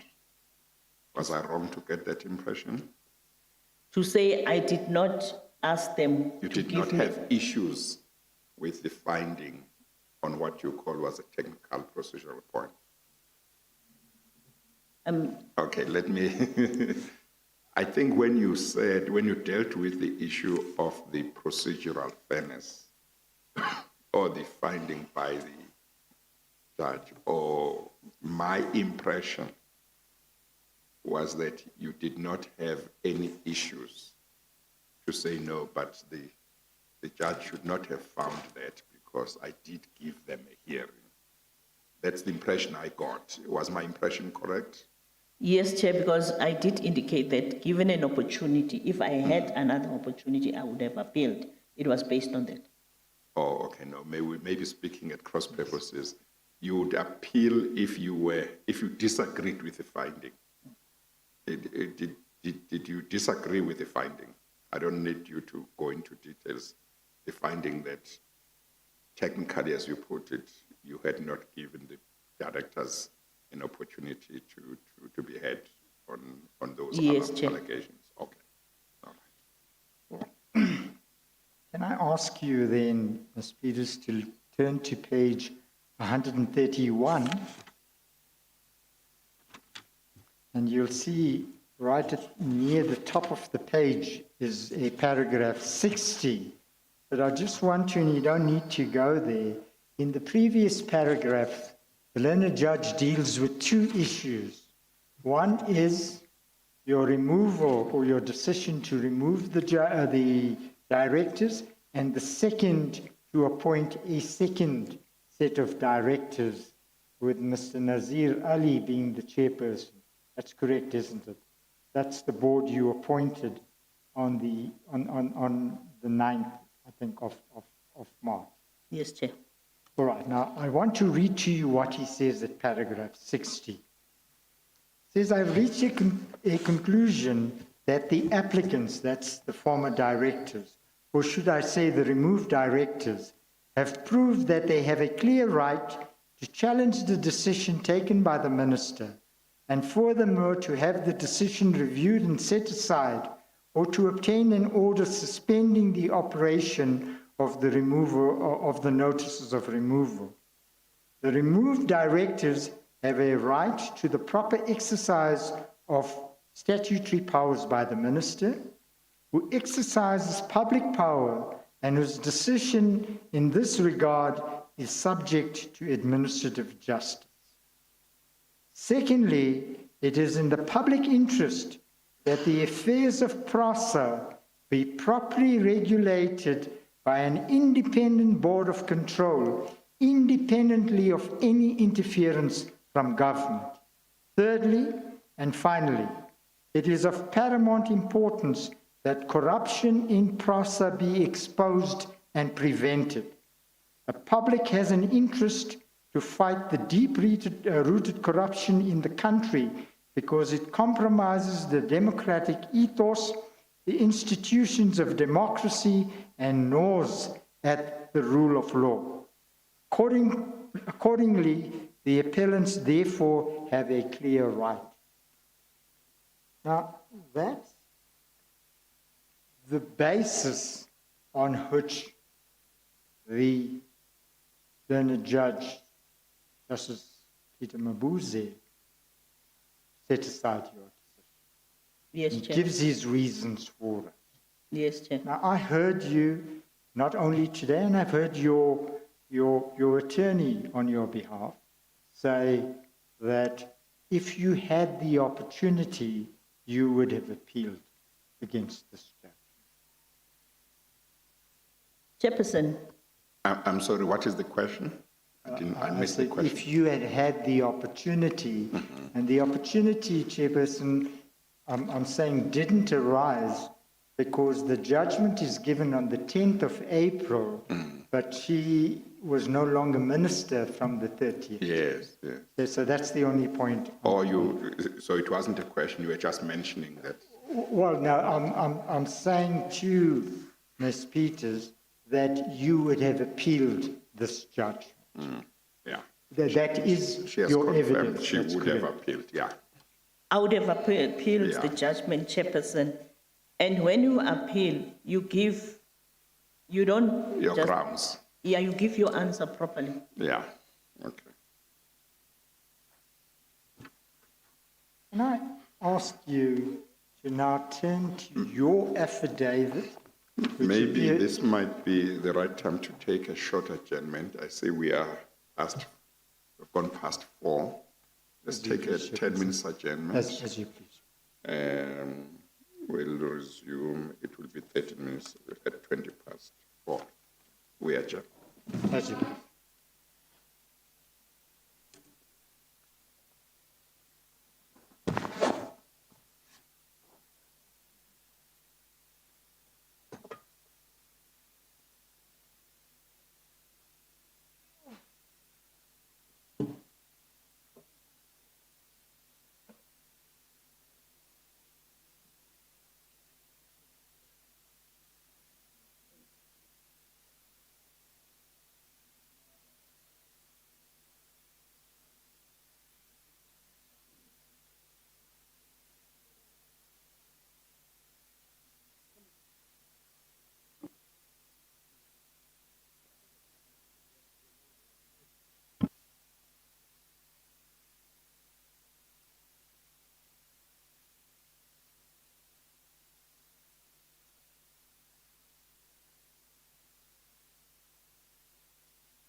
Okay, let's continue. Sorry, as you please, Chairperson. Chairperson, may I just place on record that I'm not going to be much longer. Okay, no, I that's have fine. dealt with most of the issues. There are just a Yes. few things I need to tie up. Okay. Ms. Peters, can I ask you to look at your affidavit, which appears at bundle PRASA bundle L,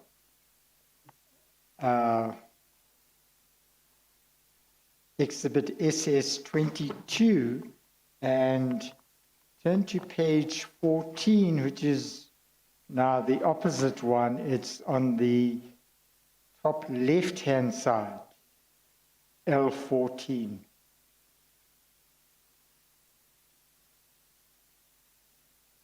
Your affidavit.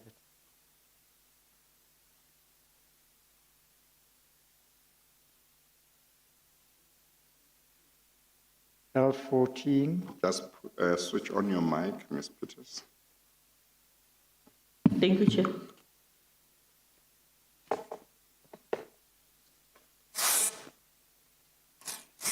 Right. Now, this is obviously in answer to what Mr. Molefe had said in his affidavit. And I just want to read to you what you said in this answer at paragraph 10.8.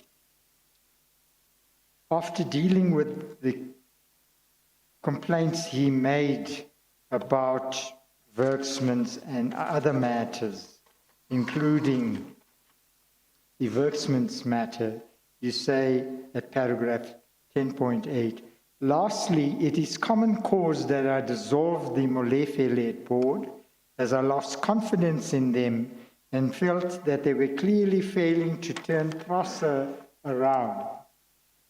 They exercised their right to challenge their dismissal in court, and the court subsequently ruled in their favor, and I accepted the court's ruling. I cannot take the issue further than that, as I respect the rule of law. After all, I never personalized the issue.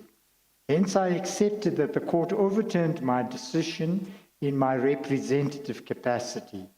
Courts of law are there to adjudicate over different points of view. Now, I'm just placing on record that that's your respect for the law, and we all applaud that. But of course, that doesn't say that if you had, that doesn't deny you the right to say if you had had the opportunity, you would have appealed. That's on record. But I'm just placing. But more importantly, what this seems to indicate is the reason for the dismissal of the board was your loss of confidence in the board. Loss of confidence, Chairperson, you can put in context. So I think I agree there. Well, I'm not putting words. I'm reading what you said on oath. Yes, Chair. All right. I want to now get back to a separate issue. We've dealt with the reasons, and I've told you what the judge said and so on. I want to ask a slightly different issue. When you were dealing with the question of the appointment of PRASA's CEO, you explained to us... I'm sorry, Mr. Sony, I'm sorry. I was trying to see whether you were going on to another topic. I am, yeah. Chairperson, sorry. Now, let me ask this question. The passage that Mr. Sony has read to you from your affidavit filed in this commission doesn't seem to me to be consistent with what you said. Namely, had you still been Minister of Transport, you would have appealed this judgment. It seems to be saying you accepted the judgment. So I'm putting my impression of what the paragraph says to you so that you can tell me whether I misunderstand it. When you were testifying earlier on, you said, had you been minister at the time the judgment came out, you would have appealed it. And that seems to me to be somebody who would not accept the judgment, who would be aggrieved by the judgment and therefore would appeal in order to have it overturned. But the passage that Mr. Soni has read seems to suggest to me a different position on your part. It says they exercise their rights to challenge their dismissal in court. I'm reading from paragraph 10 at page 15. They exercise their rights to challenge their dismissal in court, and the court subsequently ruled in their favor, and I accepted the court's ruling. I cannot take the issue further than that, as I respect the rule of law. After all, I never personalized the issue. Hence, I accepted that the court overturned my decision in my representative capacity. Courts of law are there to adjudicate over different points of view. Is my understanding of what you say here incorrect, namely that it seems to be inconsistent with a position that says I would have appealed against this judgment? In my view, Chairperson, it is not inconsistent. This affidavit is now done when I'm no longer minister. And I am responding to the notice as submitted by the commission with regard to what Mr. Mlefe had presented. And had I been given an opportunity to answer to what would you have done, because at that time, Chairperson, I was no longer, when I respond now here, I was no longer the minister. And I'm not even responding on behalf of the then minister. Then in my response to you, Chairperson, earlier, and even in my previous appearance here, the motivation on, with hindsight, given an opportunity, I would have if I was still in that position because of what I knew. And that's when the evidence leader even referred me to not making use of information that I have not submitted as supporting here. And then I made a commitment to say I would give supporting information in terms of the performance and all other things that I had raised. So I am saying, I respect the rule of law. And I have done that for all the time I've been alive, and even including cooperating and working together with the commission to get to unravel what the challenges are with regards to malfeasance, corruption, and other matters in the state. And that's why I'm here. Yeah, no, that's fine. It might not, nothing might really turn on it, but I just wanted to raise that. Yeah, okay, all right. Now, Ms. Peters, when we were dealing with the question of Mr. Montana leaving the leaving PRASA, as I understood your evidence, you said you communicated this to the then president. Yes, Chair.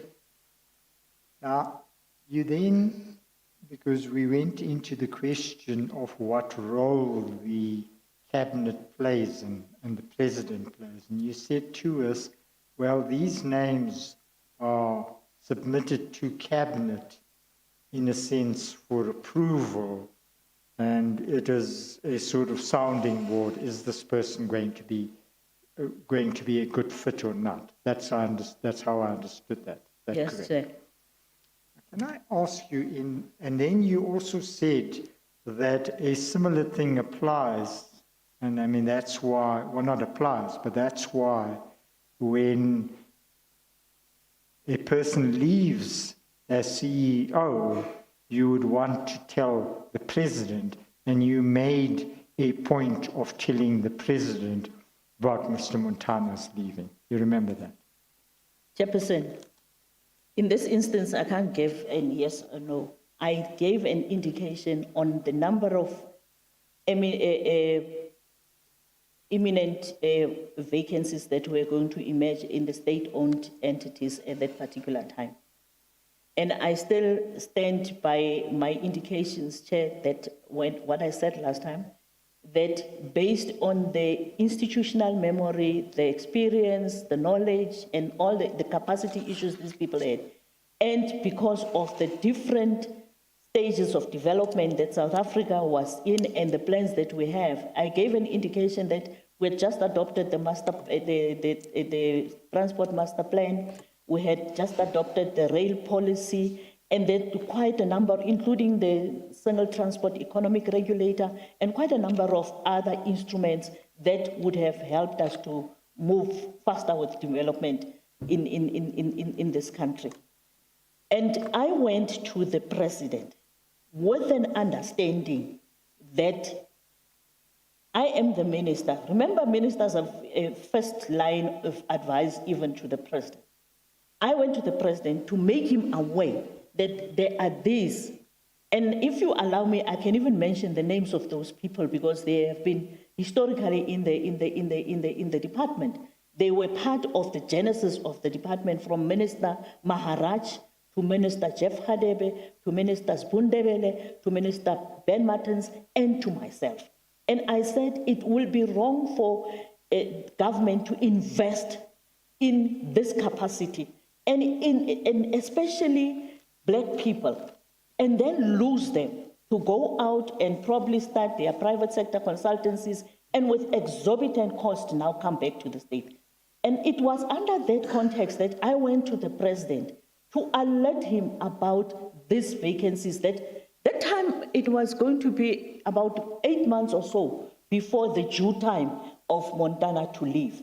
So I was making him alert of that. And I even said to him, Mr. President, you've got these responsibilities in the continent. You are the chair of the North-South Corridor. That speaks about the rail network from Mombasa to Durban. That deals with the challenges of Beitbridge and all that. And I even briefed him about the issues that we're dealing with between Zimbabwe and the agreement that we had gone to engage with the Minister of Transport of Zimbabwe with regard to how to deal with Beitbridge. So as a minister, and with the witnesses that I gave you an indication earlier on, Chairperson, about the fact that we don't have performance appraisals, I then felt it important, because the president meets with his colleagues in the region, in the continent. It's important for him to know, but also it would strengthen his hand to have these knowledgeable people as a team of people around him. And I then said, other than looking for capacity elsewhere, there are these people that in the transport, rail and road and whatever, you could then use these people as even advisors and on different platforms that you are engaging. It was just after he had received that a review of the state-owned entities report. And in my limited or my weakness, I then thought I'm strengthening government by not losing the capacity, because my concern was we're going to lose this capacity of these people that the government of the African National Congress has invested in them over the years. So I then said, even as advisors, you could utilize them. And that was the rationale, Chairperson. Let me ask you this. The question I'm asking is, I understood you to say that is the procedure that applied whenever the CEO of a company, of a state-owned enterprise is either appointed or was leaving, or am I wrong? With regard to appointment, I did give an indication that the president is the chair of the cabinet, and it would be an anomaly. And I'm sorry, Chair, if I used my previous experience as head of government in the Northern Cape and maybe it clouded my approach to dealing with matters of government. I then had to brief the president, primarily because and consult with the president, because he was going to chair this meeting. He is the one that also needs to give guidance and conclusion to whatever meeting that would be determined. But also, it helps when you consult with other colleagues in cabinet. And I want to indicate that there was once when I almost appointed a CEO of another entity, only to find that he had left another entity of government reporting to another a department under a cloud. And based on the consultation process, they could alert us to that particular issue. So I was saying, for me, I believed that it is important that the head of government always be informed about particular processes. With regard to the appointments, yes, with the leaving, when they leave, I gave that example because I felt it would not be good for us as government to lose this capacity and then later on source it at exorbitant amounts. Bo Nazir Ali and Sipho Kumalos and all those type of people were the people that I actually went to the president about.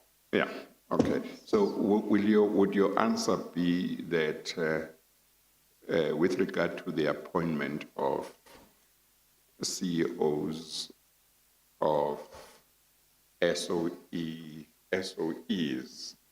your understanding would be that the relevant minister would approach the president first to get an indication of whether the president has any issues with regard to the appointment of a particular candidate or particular candidates from which the selection must be made, and that when a CEO of an SOE may be facing a possible dismissal, the relevant minister would approach the president to alert him that there may be a dismissal of a CEO of an SOE. I think if I'm not mistaken, that's what Mr. Soni is asking, whether, to your knowledge, there was a practice that went along those lines. With regard to dismissals, that was another matter. It never even occurred to me that when a person is dismissed. Let's remember with the Montana case, the chair of the board came to inform me. Equally, I think in his affidavit, he does make a reference to the fact that when they arrived, it was a time when Montana indicated to him that his contract is about to end, and they then requested him to stay on.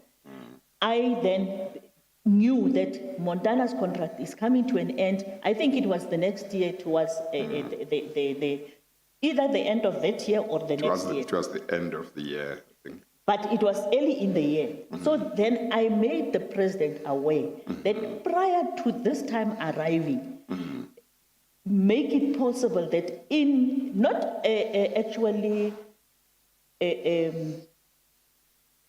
directing him or whatever, I was advising him that as a minister, having been in this position that you have deployed me in, I've met these people, and these people, it's this one from Sandral, this one from CBRTA, this one from Artia, and this one from PRASA. Their contracts are coming to an end.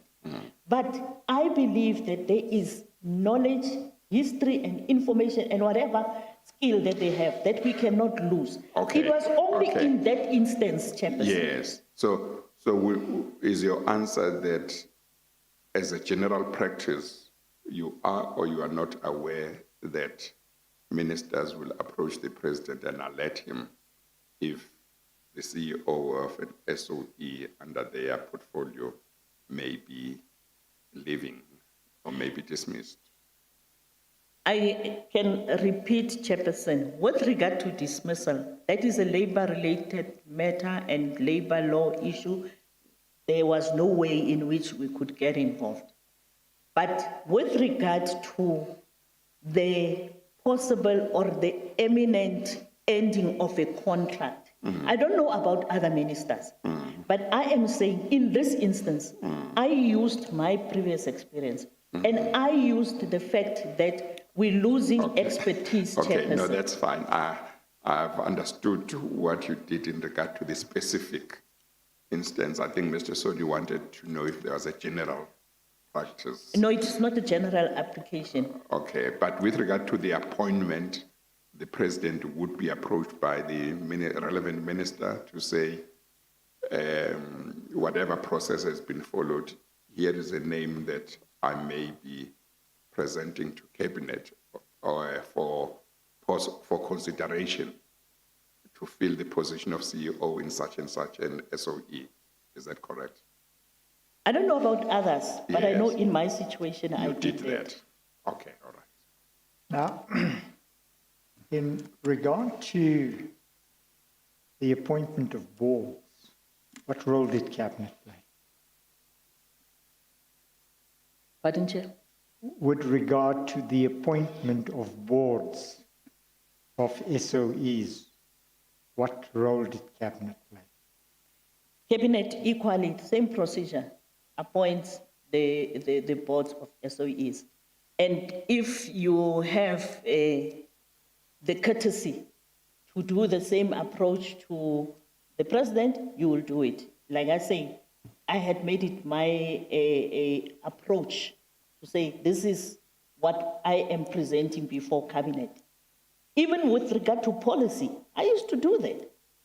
Now, Ms. Peters, sorry, we must limit your answers. I'm sorry about that. I'm sorry, Chair.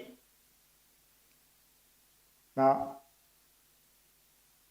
with regard to the dismissal of a board such as PRASA's board, what role does Cabinet play? Cabinet is not involved. So the minister chooses when to dismiss a board with no reference to Cabinet at all.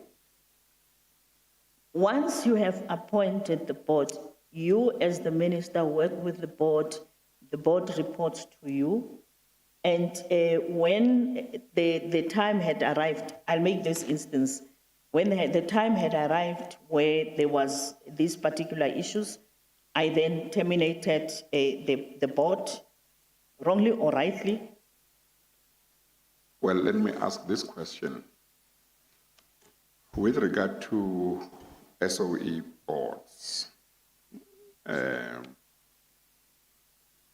when you take the names of, the proposed names of board members of an SOE to cabinet, does cabinet actually make the appointment, or you make the appointment but you present the names to them to see whether any colleague has in cabinet has any issues with what you propose, with the people you propose to appoint? In cabinet, there is something called cabinet committees.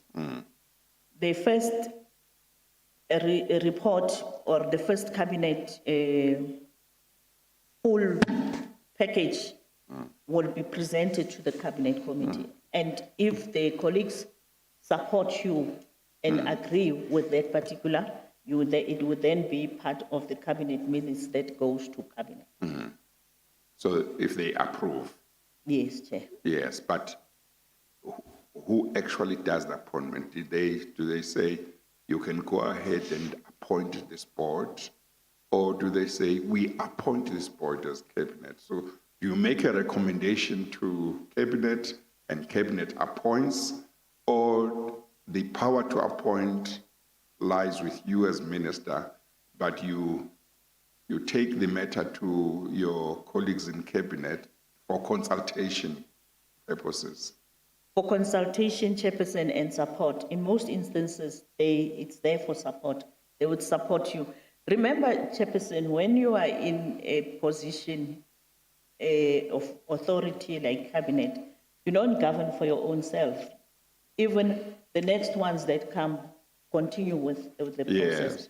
So as cabinet members, we were always operating on the principle of individually and collectively responsible. Yeah. So I would have taken the proposal from the board with my signature saying, I support this. And the right word is I recommend for cabinet to support this particular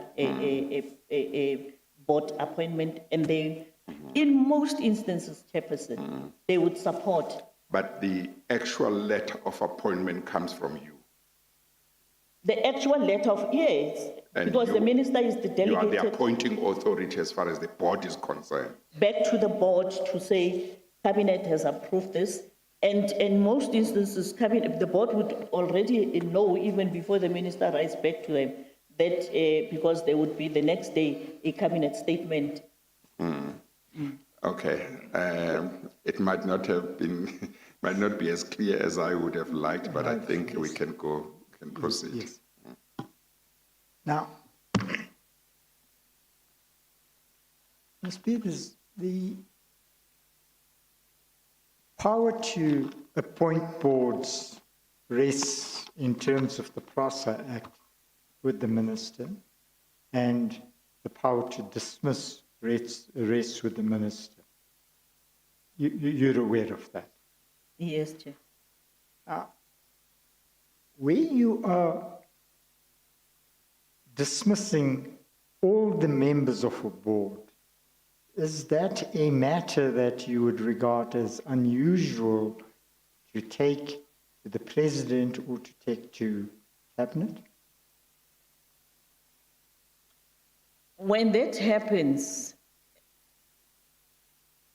maybe the circumstances under which this particular one happened was different. But when that happens, Chairperson, you don't take it to cabinet or to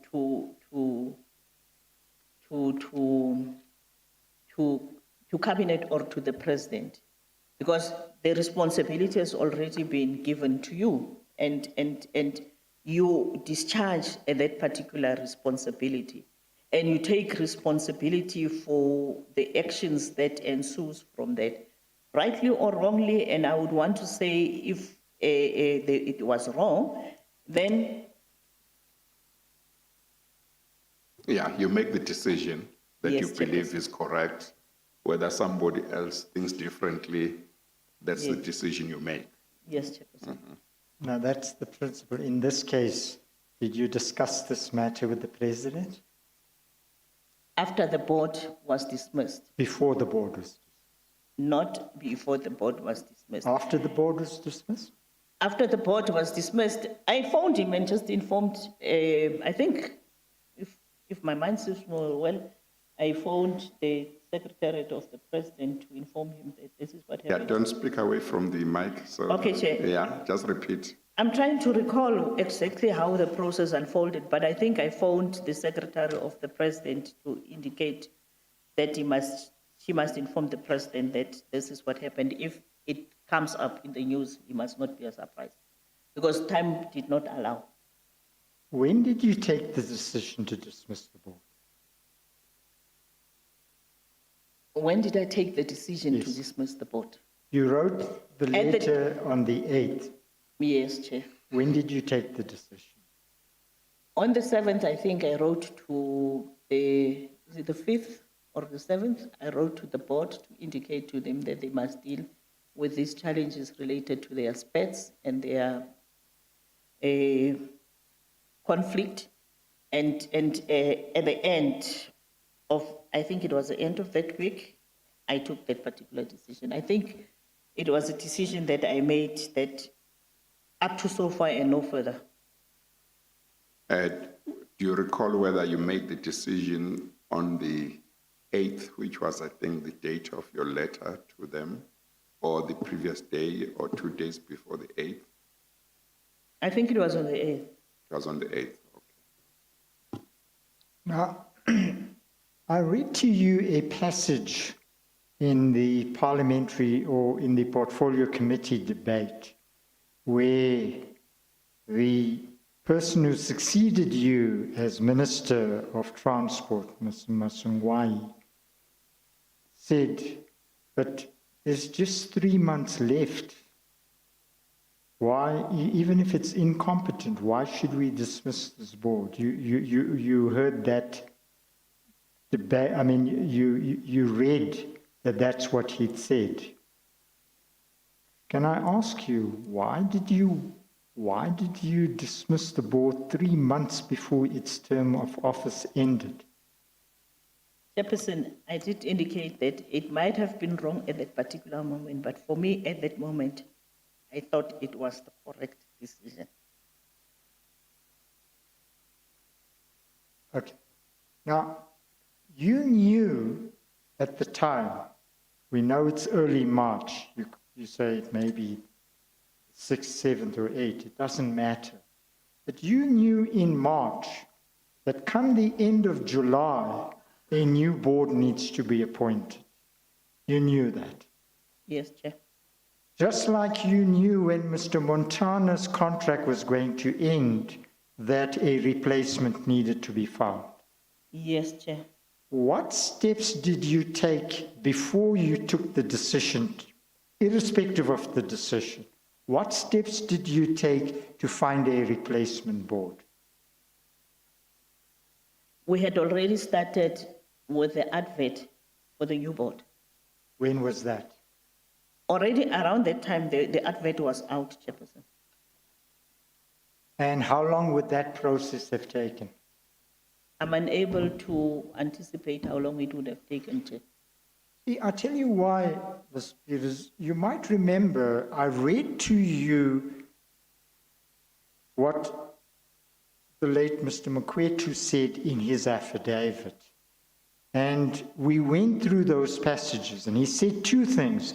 One, he said the instability in PRASA was due to the fact that it didn't have a permanent CEO. You remember that? Yes, Chair. He also mentioned that there was a time in 2016 when the board was not quorate because the Treasury representative was not there, and he made the point that you then regularized the position. Yes, Chair.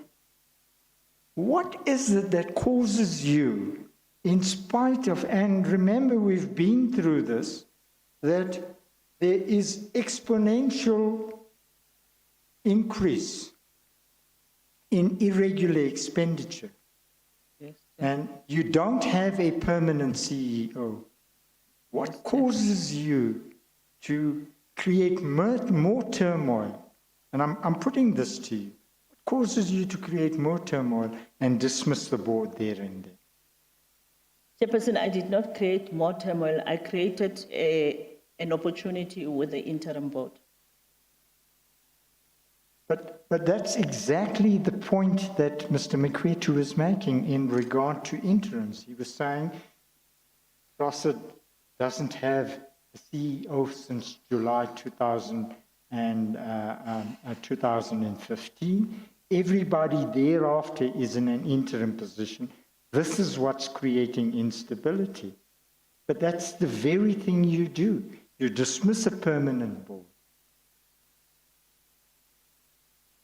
Chairperson, earlier on, I did indicate that it might, in somebody else's reading, be wrong, and I concede to that. See, Ms.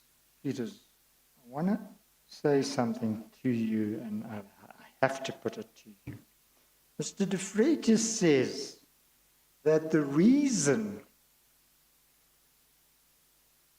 that the board was dismissed was to avoid that inquiry that had been agreed to in the previous week, on the 7th, I think, or the 8th. What do you say to that? Chairperson, I want to put it on record here that it is not possible that that inquiry could have been the reason why the board was removed. Because already at that particular stage, there was an investigation that was happening, that I made reference to, that between myself and Mr. Molefe, we had agreed that we will reconcile the forensic investigation I had requested the Auditor General to do, as well as the work that they were doing in PRASA with the derailed report, as per the public protector's determination that Treasury investigate everything that is above 10 million. That investigation was on in the office of the Chief Procurement Officer. What we needed to follow up was the process now with what the Chief Procurement Officer was doing. So there was no way I could be part of a plan to stifle an investigation when I knew that, in fact, Chairperson, I did indicate in the meeting we had with the AG that I am happy that the threshold for the investigation that is being referred to the Office of the Chief Procurement Officer is even lower than where I had pegged it, which then took it to 10 million. And remember, there was an indication that in PRASA, the delegations for procurement were at times more than 500 million or more than a million. So the fact that it went right down to 10 million satisfied me. So there was an investigation already that I had concurred with, because I had agreed and signed off on a request for a forensic investigation. And because of the statement from the late Auditor General that because all these investigations needs the same people, there is sometimes in their language, investigation lethargy. Let's put everything together. We agreed. We had a meeting with the the then Chief Procurement Officer and Mr. Molefe to say this is what is going to happen. Between PRASA and the Chief Procurement Officer, the investigations were supposed to continue. In fact, incidentally, Mr. Molefe agreed when Litswalo started there that these investigations are part of the processes that he, Litswalo, as they even gave him a term, called it Mr. Fix-It, that there is problems of malfeasance, corruption, and other things that are in PRASA that this man is going to deal with.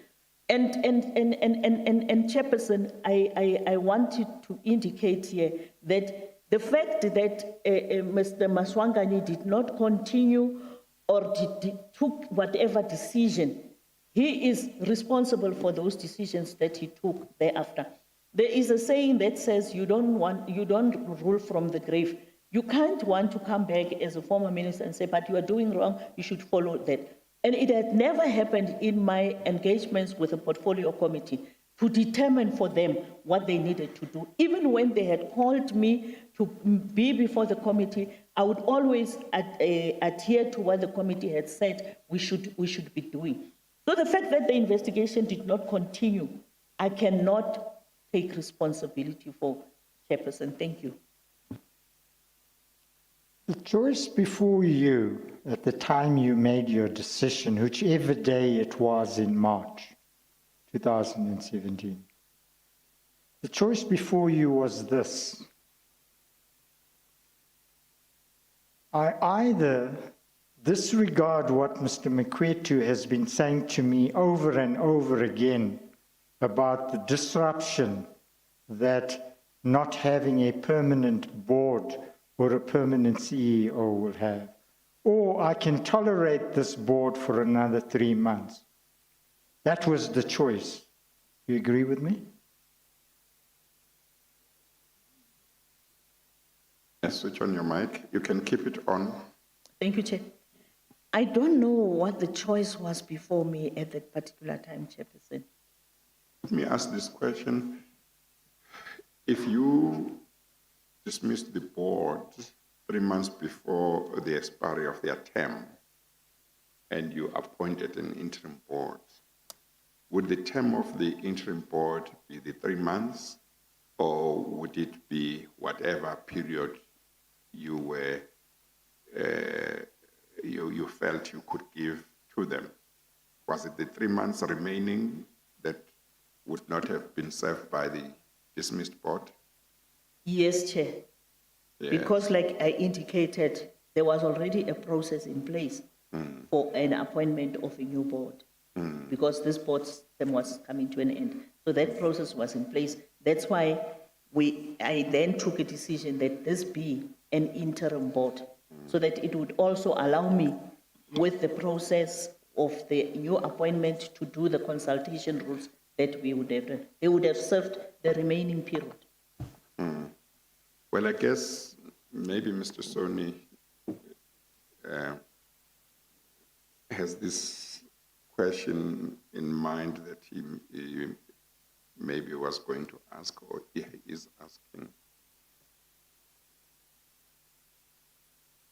Would it not be fair to say,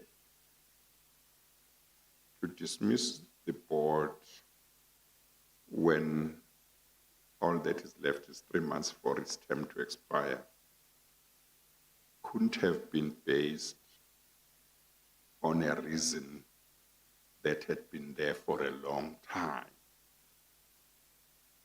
It had to be that it must have been a recent reason. Because, for example, if the board had not been performing its duties properly for 2 years and you had not dismissed it, how does it help to dismiss them 3 months before the expiry of the term?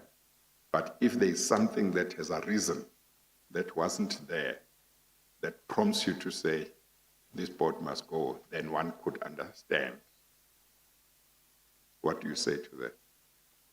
Would it not be fair to look at it in that way? No, Chairperson. I don't think 3 months was probably, in my view, going to be a very long period, that 3 months. It coincided with the last quarter of the financial year. And there were quite a lot of other things that were happening at that particular moment, Chairperson. And maybe with hindsight, you could join the judge who said it was irrational. But I feel, Chairperson, that if I had given the board a notice that says, give me a reason why not to dismiss you, that was going to be good enough for the court to even see that it's not irrational, because it would have probably laid out the whole this thing. So maybe with hindsight, you can say the court was correct to say it was irrational. But I still believe that even if it was probably a week before the end of the term of the board, because of my engagements, maybe the limitation of this process is that we're not dealing with the things as up to the end, the build up. You can talk in that word. Yes, you see, the board was appointed sometime in 2014, if I recall correctly, about July or thereabouts. Beginning of August 2014. Yeah, beginning of August 2014. August 2015, that is a year, you should have had a fair idea of whether they were performing their duties properly. August 2016, that's 2 years. You must have known by then if they were worth keeping. Now, you act close to the end of their term, about 3 months.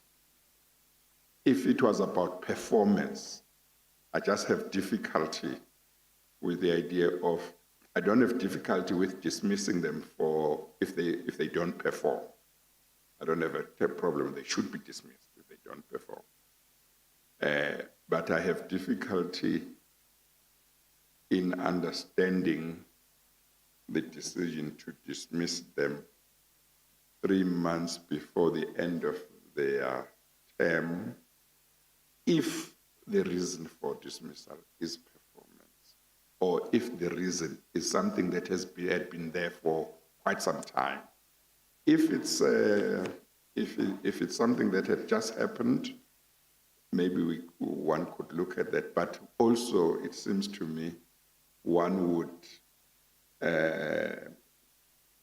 in your position, one would need to factor in the fact that if you bring in an interim board, you would be bringing in an interim board for only a very limited period, number one. Number two, they would need some time to get to understand their new job. All this in 3 months. And before they could do anything, their term would have ended. It doesn't seem to me, subject to what you have to say, it doesn't seem to me to be something that one would likely do unless there was something that had just a reason that one found so totally unacceptable that one couldn't say, look, they are leaving in 3 months, let me focus on recruiting good people.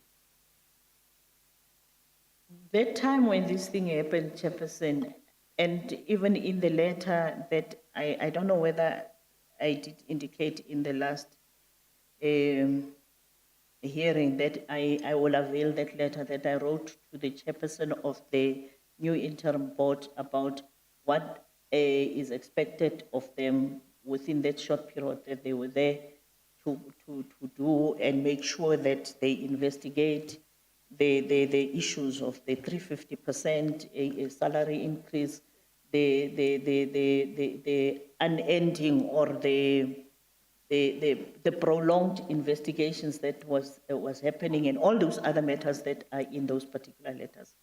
But like I've indicated, Chairperson, if you sit now in 2001, I mean, what is the year now? 2021, and you look at what was happening in 2017, at that particular time, you would realize, Chairperson, that that's why I say, given an option and an opportunity, I would have appealed that particular court judgment. Because even yes, but remember, we're not talking about the judgment now. I'm just talking about why you would have thought it's warranted to dismiss the board 3 months before the end of its term in circumstances where, as Mr. Soni says, the Auditor General had complained that there was instability in this entity, which was adding to the problems. So if you dismiss this board 3 months before the expiry of its term, you are going to put in an interim board. They need to take some time before they are on top of issues. Then they have to go. Then they've got to bring another board. Then it takes some time before it's on top of issues. It just doesn't seem to be something that one expects, unless you say to me, here is something that they've just done, which had not been there before, which was just so intolerable that I couldn't allow them to continue. That would be different for me. The issue raised by the AG about the instability at PRASA and the fact that all the issues that I had been raising were related to those particular issues also, and including the other matters that were related to the performance. Chairperson, I would indicate here that maybe at that particular time, that was the risk I was prepared to take. Even if it was going to be the last risk before I die or I get removed. Yes. So am I correct in saying you are not saying that there is something that had happened which had not been there all along during their tenure. There is something that they've done which came to our attention, which was so intolerable that you couldn't allow them to continue for 3 months. What you dismissed them for were things that you had been engaging with them for quite some time. Is that correct? One of the things that I would want to say at that particular time, also, Chairperson, over and above the issues of the performance and all that, I did indicate, Chairperson, that it was this, what do you call it, the public space, the challenges that were there in PRASA with regard to many other things, including the contestation or the conflict that emerged between them and Letswalo, and I then took the decision, Letswalo must go back to the department, and whilst we were busy also with dealing with it, and one of the biggest challenges I used to have with dealing with the then chairperson of the board is that you would engage with him and talk to him, and the next thing, it's in the media, it's in the press. And for me, Chairperson, it was something that I felt it's not something that I can tolerate and work with, because you can't have a situation where you meet with somebody, you agree with, tomorrow there's a press briefing, you've got to have also your press briefing to respond, the media wants you to respond. There was quite a lot of things that was happening. And PRASA in itself was in, I would say... Pardon? You said PRASA was itself. You said PRASA itself was, and you kept quiet. So I'm asking whether you wanted to say Dear Mekar. That was Dear Mekar. That was never a Mangal Moose. It was. That was a Mangal Moose. Okay, Mr. Soni. So was your complaint against Mr. Molefe's approaching the press? Pardon, Chair? Was your complaint, because I heard you say to the chairperson, one of the last things, that what you couldn't stand was you would have a meeting with Mr. Molefe and he would approach the press. See, I'm just trying to understand, Ms. Peters, because at the end of the day, I've got to say to you, when one looks at all the information that is before this commission relating to the dismissal of the board, and I want to come back just now to the non-appointment of a permanent CEO, but as regards the dismissal of the board, there is nothing before this board, this commission, that suggests it was rational. In fact, if anything, it suggests that the dismissal was not bona fide. I'm putting that to you. Chairperson, I need to indicate here that there was a stage which I arrived at where I realized that it is very difficult to work with Mr. Molefe. I can leave it at that. Why? Of course, if he was the problem, wouldn't you have had the opportunity of removing him only and continuing with the other members of the board with whom you had no difficulty? Why fire the whole board because of one person?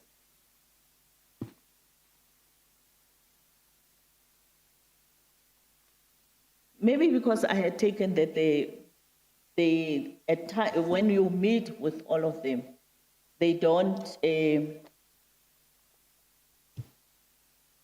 almost like, let me say, in most instances, I met the board in full several times, but I met Mr. Molefe several times. every now and then. Whenever he wanted an appointment, he would come. Even you were a state, he would come and we would meet and talk. And he would want an answer immediately. And even if you say, give me chance and all those type of things. So, like I said earlier on, when the advocate was raising issues related to what the judgment said, I said, probably with hindsight, one could say probably it was irrational the way I approached it, but it happened at that particular moment. But you accept that if your difficulty was with one member of the board, the chairperson, there would have been no reason for you to fire the whole board. You With could have hindsight? fired him. With hindsight, yes. Yeah. But they were not, I would say that the other board members, bebangabungandi. You want to say that in English? I would say, Chairperson, that the Because other, I'm not sure that I understand it, but that the other board members were not probably able to manage the leadership style of Mr. Molefe. That's my view.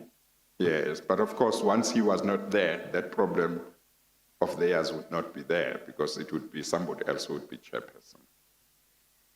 Yeah, it once happened, and they then increased their remuneration. When I raised it with him, he said, I was out of the country, and so I'm not responsible. You know, I don't know, Chairperson, but I'm saying, with hindsight, you can say it was an irrational approach. Maybe having had arrived at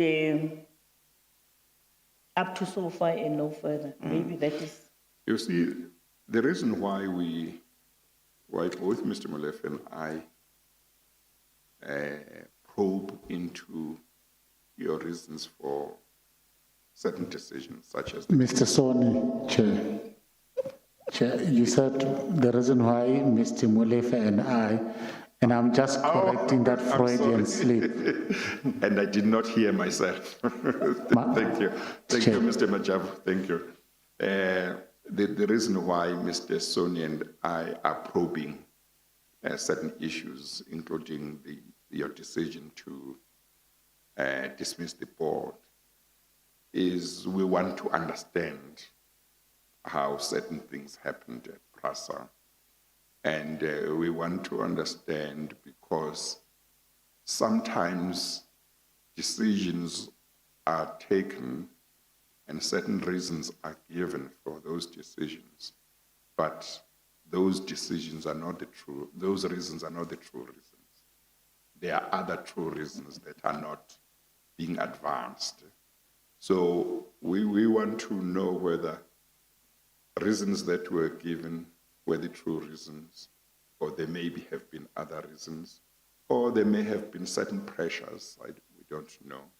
We want to try and understand, because sometimes when a decision doesn't seem to be rational,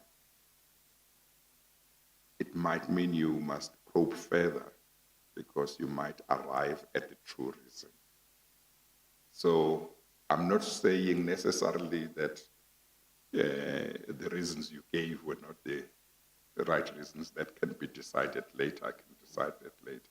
But that's the reason why you see us wanting to try and understand the reasons or the reasoning that on which your decision was based. Okay. Yes, Chairperson.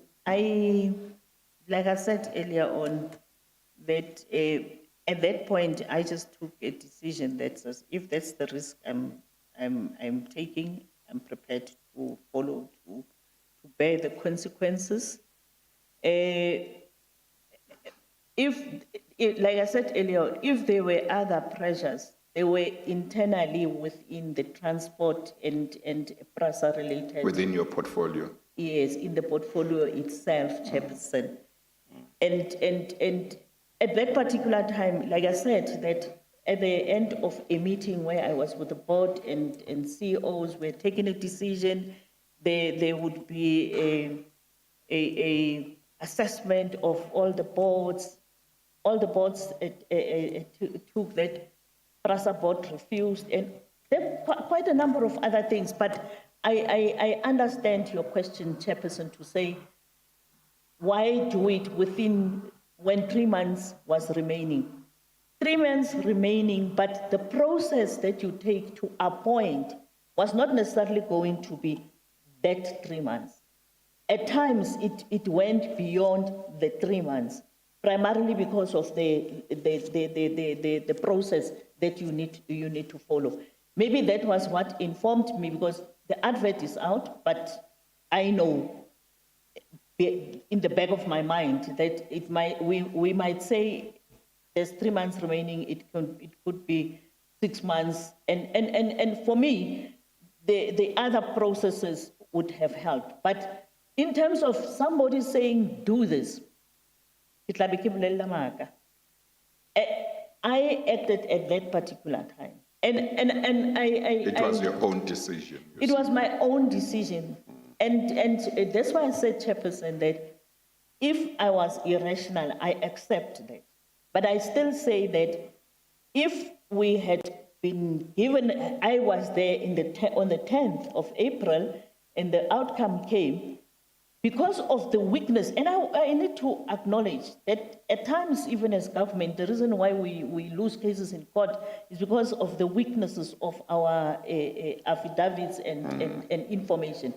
And I think because of the weakness of our case, we lost it.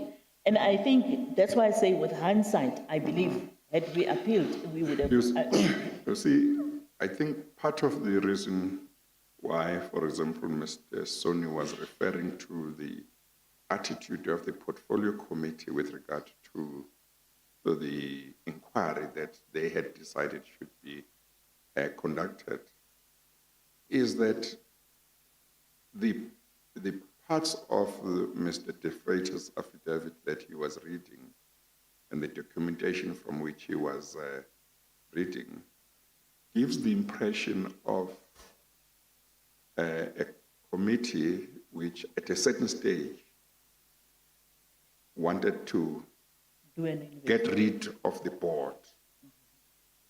But they're taking a decision that there should be an inquiry into the affairs of PRASA.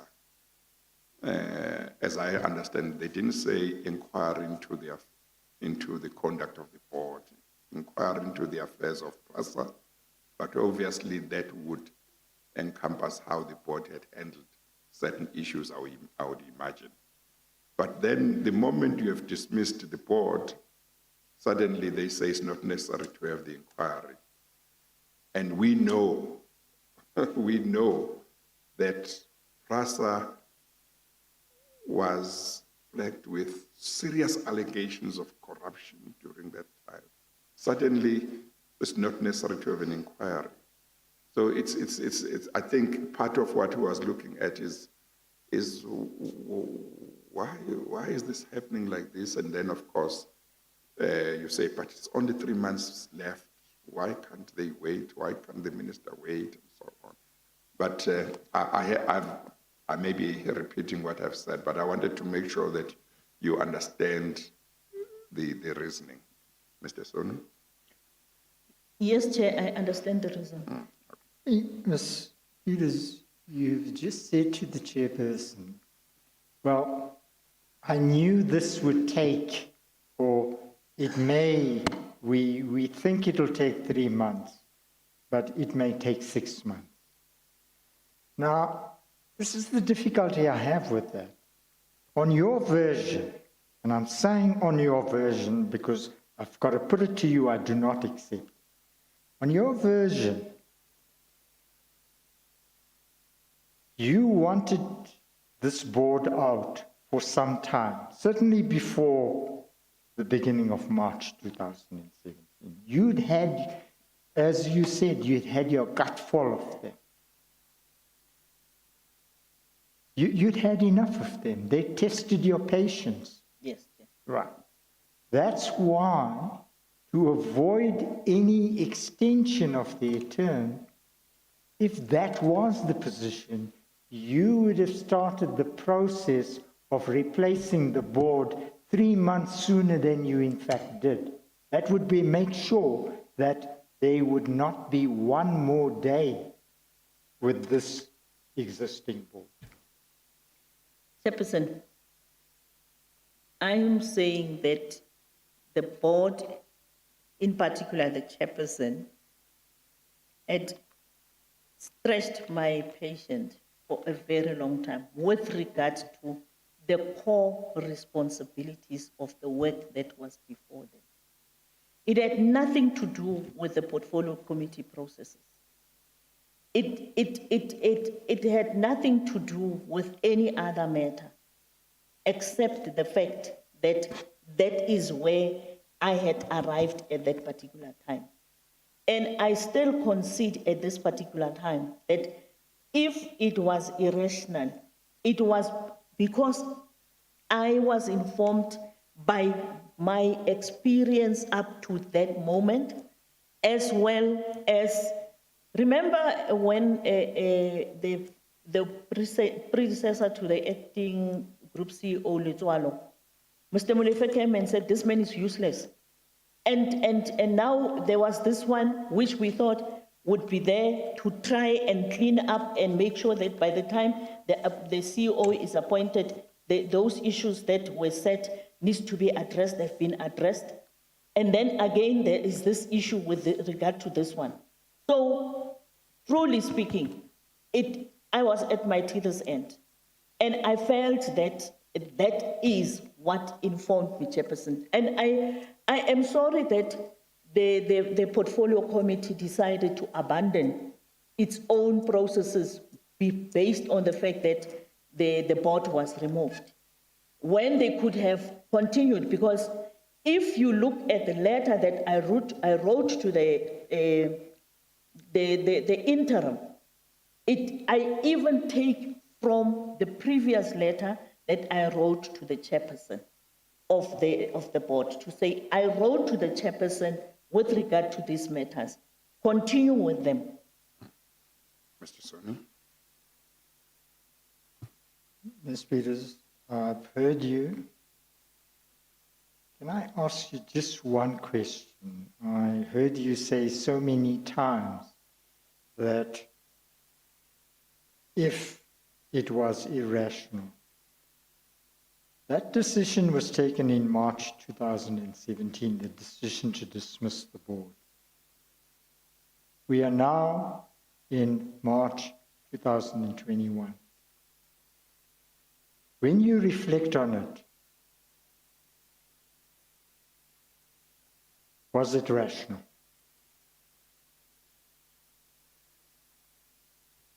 I would say the timing was wrong.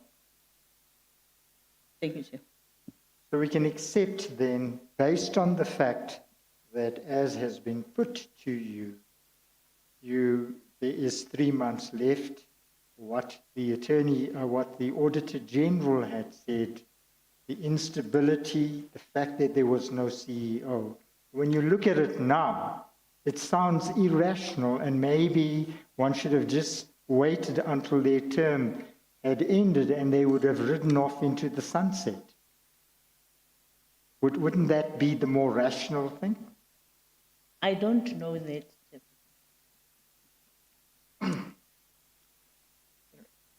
Chairperson, can I be given 1.5 minute comfort break? Okay, all right. Let's make it. Shall we make it 10 minutes, 5 minutes? I assume 1 minute would not be good enough. 5 minutes will be fine. 5 minutes. Okay, we'll take a 5 minute adjournment. As it is.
Yes. Let's continue. As you please, Chairperson.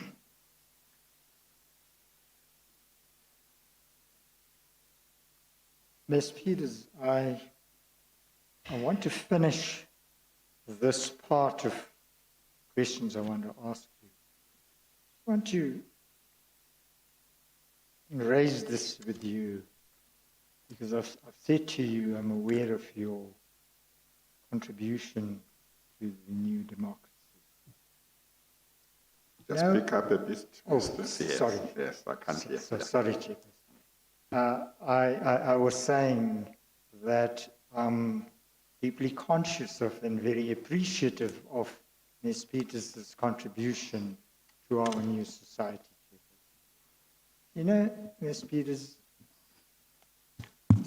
all that we or people who've contributed to our democracy will leave behind are the legacies.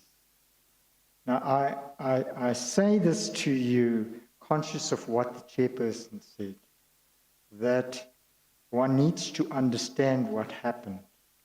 Now, I've got to say to you, and I say it with the utmost respect and humility, that it does not make any sense to me, given all the facts, that there was not something more in relation to the dismissal of the entire board than what you have conveyed. Chairperson, I said earlier on that I think that probably the timing was wrong. But Chairperson, with my experience that the advocate is referring to, I know that one day, 1 week, a month is very long in government. And a lot can happen. At that particular time, Chairperson, in my view and in my recollection of what was happening in PRASA, I believed that I would be allowing this board to preside over destroying the company further than it was. So that informed me, and I said earlier on that if it is in the understanding of the commission that I was wrong, then I concede. But I am informed by this very experience of having served during the anti-apartheid. And incidentally, I want to indicate that my patience was also informed by my knowledge and experience of having worked with Mr. Molefe, and my respect for him, which I still have up until today. Like I said, even in my affidavit, the matter has never been personal. Even when he called me Mzalwana or a born-again Christian, I accepted it. That's my leader saying these type of things. But Chairperson, I think there is a stage where you really need to say, do I allow that which has been destroyed so far, or do I salvage? And in my own view, that is what I thought I'm doing at the time. And that is why if you could have looked at the reasons for appointing the interim board, whilst you were appointing I didn't look for a one-person administrator or those type of things. I looked at a team with particular skills that I thought would be able to take the process forward, including the representatives from the department and all those. And in my view, Chairperson, I was trying to correct that which I said the company is not ready for a new CEO at that particular time. And I'm happy, and I want to congratulate the Minister of Transport for finally getting a CEO for PRASA. And I wish the CEO, equally like the person who said to me, compliments and congratulations and condolences, because it's important that you realize that there is a lot that needs to be done to be able to turn around that particular company. So I just want to say that the public space and the things that were there created the environment in which, as a minister, with other matters that I had to deal with, the 12 entities plus the 2 regulating bodies, and the responsibility that we are facing the end of the financial year and all that, I just thought that up to so far and no further. So I say to you, Chairperson, if I was wrong, I take it that I did it in the course of doing my responsibility. Peters, let me finish my point on that issue by saying the following. It may be that in addition to finding that, or let me not anticipate what the chairperson will find, but let me say that I am going to argue at the end, when we are debating PROSA, that not only was your decision irrational, as you somewhat seem to concede, but you've not been candid. You've not given us the true reason. Chairperson, if there is somebody else who knows the true reasons for this particular decision at that particular time, I think probably the evidence leader would be able to provide those particular true reasons. But as I speak, and as I'm seated before you today, I can vouch that, Chairperson, let me give you an example. That's why I say, if it was wrong on my part, as Elizabeth Tipo Peters, I concede and accept. I will accept that responsibility. And if it was irrational, as indicated even in the judgment here, I will accept. But I'm saying, for me, I was informed by the circumstances I was faced with at that particular time. And that's why I said, like they say in the township, timing. The timing might have been wrong, but I felt that one day it could be just a day too long, or 3 months was going to be too long. And I felt that I needed to act at that particular time. If there is other information elsewhere, I'm one person, Chairperson, that don't entertain corridor talks. And that's why I am not going to come before you and say I was put under pressure by somebody. When that person has never put me under pressure for anything. And I think it is important that I be a big girl and take responsibility for my actions. And I am saying, if it was wrong, I take it that it was wrong. But if I had extra time, I was going to change that wrong. And I was going to make it right according to the prescript in terms of giving them notice to tell me why I should not. Because I believe that that was only the leg, but also the fact that we had a weak legal argument in terms of the documents that we presented. So given another opportunity, we would have strengthened our argument. I'm going to finish my questioning by saying this, that when one looks at the facts, one looks at what happened in the public space in an important arm of government, namely in Parliament, what is quite clear is not so much that the Molefe-led board conducted the investigations into corruption at Plaza, multi-billion rand corruption. It was a 3.5 billion rand, and we've been through it before. The 3.5 billion rand Swifambo contract, which the Supreme Court of Appeal said in so many words was corrupt. The Siangena contract, which recently the High Court in Pretoria, of a three-judge bench, set aside 2.8 billion rand. that for that board to be, put in inverted commas, rewarded with being unceremoniously removed from office doesn't make sense. So, just want to put that to you. And then what was said was that it was Mr. Molefe's revelation that there may have been a link between the Swifambo contract, the award of the contract to Swifambo, and certain pressures being put on individuals to make certain payments, purportedly to the ANC. I'm putting that to you, that that's the only reasonable explanation that, or the most reasonable explanation that comes to mind as to why that board was removed.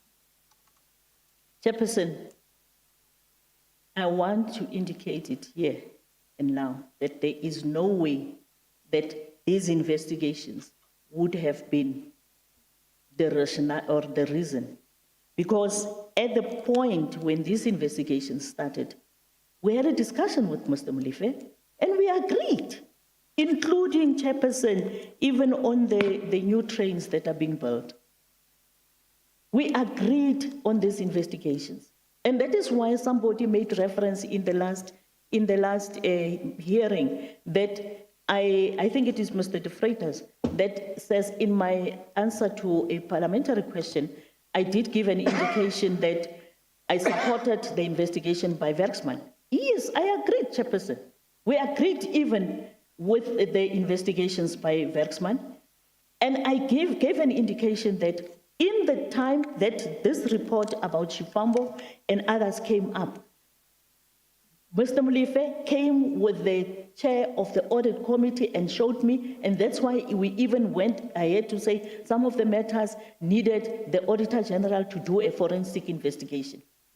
Chairperson, this investigation of Swifambo was the one of the locomotives that they said were too big. We agreed with Mr. Molefe. He went to court with it, with my understanding. My issue was, Chairperson, that in the first year of the Werksman investigation, it was unforeseen, unplanned, and we agreed that it could go ahead. The second year, you can't say it's unforeseen. They needed to plan for it as a board and the company now so that they can then be able to continue with the investigation. The third year, Chairperson, I said, it is important that this matter, because it is part of the Auditor General's report, Chairperson, as well as the Portfolio Committee having raised it, you need to regularize it. There is ways in which things are regularized. Some of those things even involves taking it back to Parliament, to another committee of Parliament called SCOA, which is the Appropriations Committee, in terms of the deviations that you request from Treasury, the extensions you request from Treasury, or modifications that you request from Treasury. That is ways in which you regularize certain things that you have done in the previous period that you believe needs to continue. And I thought Mr. Molefe understands that. And Mr. Molefe and team should have continued. We fully worked together, even including with all these investigations. The last periods, he then didn't even inform or report. That's why, out of myself, I wrote to him to say, can we get a report? Because we were no longer even getting periodic indications that now we're going to court.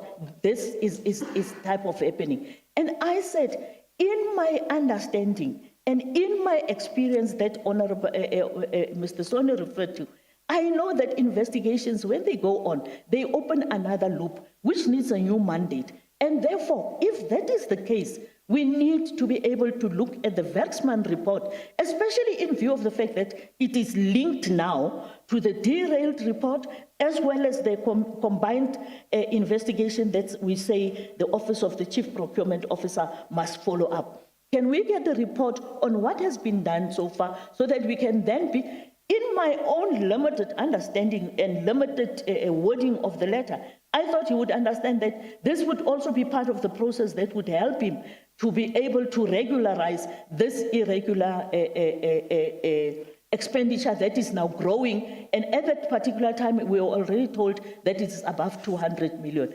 And Chairperson, it doesn't mean that if you are looking at wrongs, you need to take a wrong way of addressing the wrongs. You need to make sure that your way of doing it is correct. And I thought that is the route that we are following. Incidentally, Chairperson, I had an opportunity to serve with Mr. Molefe in the National Executive Committee of the African National Congress. And at one stage, me and him were given a responsibility together with other officials, the late TG of the ANC, the then Secretary General, and another member, to be part of the Finance Committee of the ANC. And we knew that there's this thing. That's why I said to him, if there is an 80 million story, you need to also investigate it. Investigate it by the ANC equally. And I was on record in Sunday Times where I said, whilst PRASA and government is investigating the 80 million, the ANC itself must investigate who is fundraising in the name of the ANC so that the ANC can be able to follow up these particular individuals. And that is the only thing. At no given stage, there were Bramfontein, a depot that was being dealt with. There was a Volmaten. But basically, what you are saying is you were in support of his Of the cleanup. initiatives Of the cleanup. to conduct 12 investigations conducted. Yes, You Chairperson. just had certain issues around how it was done, but in terms of the investigations being pursued, you are saying that you were in support of that and you told him. I was in full support of that, Chairperson. In fact, Chairperson, if you read at another time, the affidavit of Mr. Montana, he seems to read that to be an indication that I had then given Mr. Molefe a mandate to get rid of him, which was not true. And I'm happy, Honorable, Chairperson, that the evidence leader indicates issues of legacy. I don't one day want, when the Almighty calls me, to have people doing funny things over my grave. I want to rest in peace at the time it happens. And I'm not going to stand in any form of investigation or prevent any investigation. I'm just saying, let's do things correctly. Okay. And that's why I believed, Chairperson, in conclusion, why in every correspondence to any board, in any entity that I worked with, to always put things in writing, because I know it is not for me, it is for those who even come after me to be able to have a paper trail and a record. Okay. Thank you, Chair. Mr. Soni.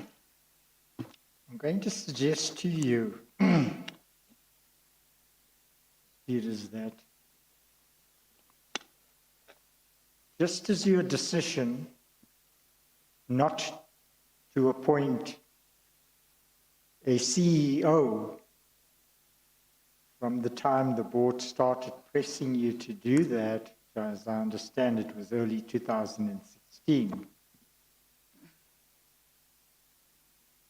that especially when a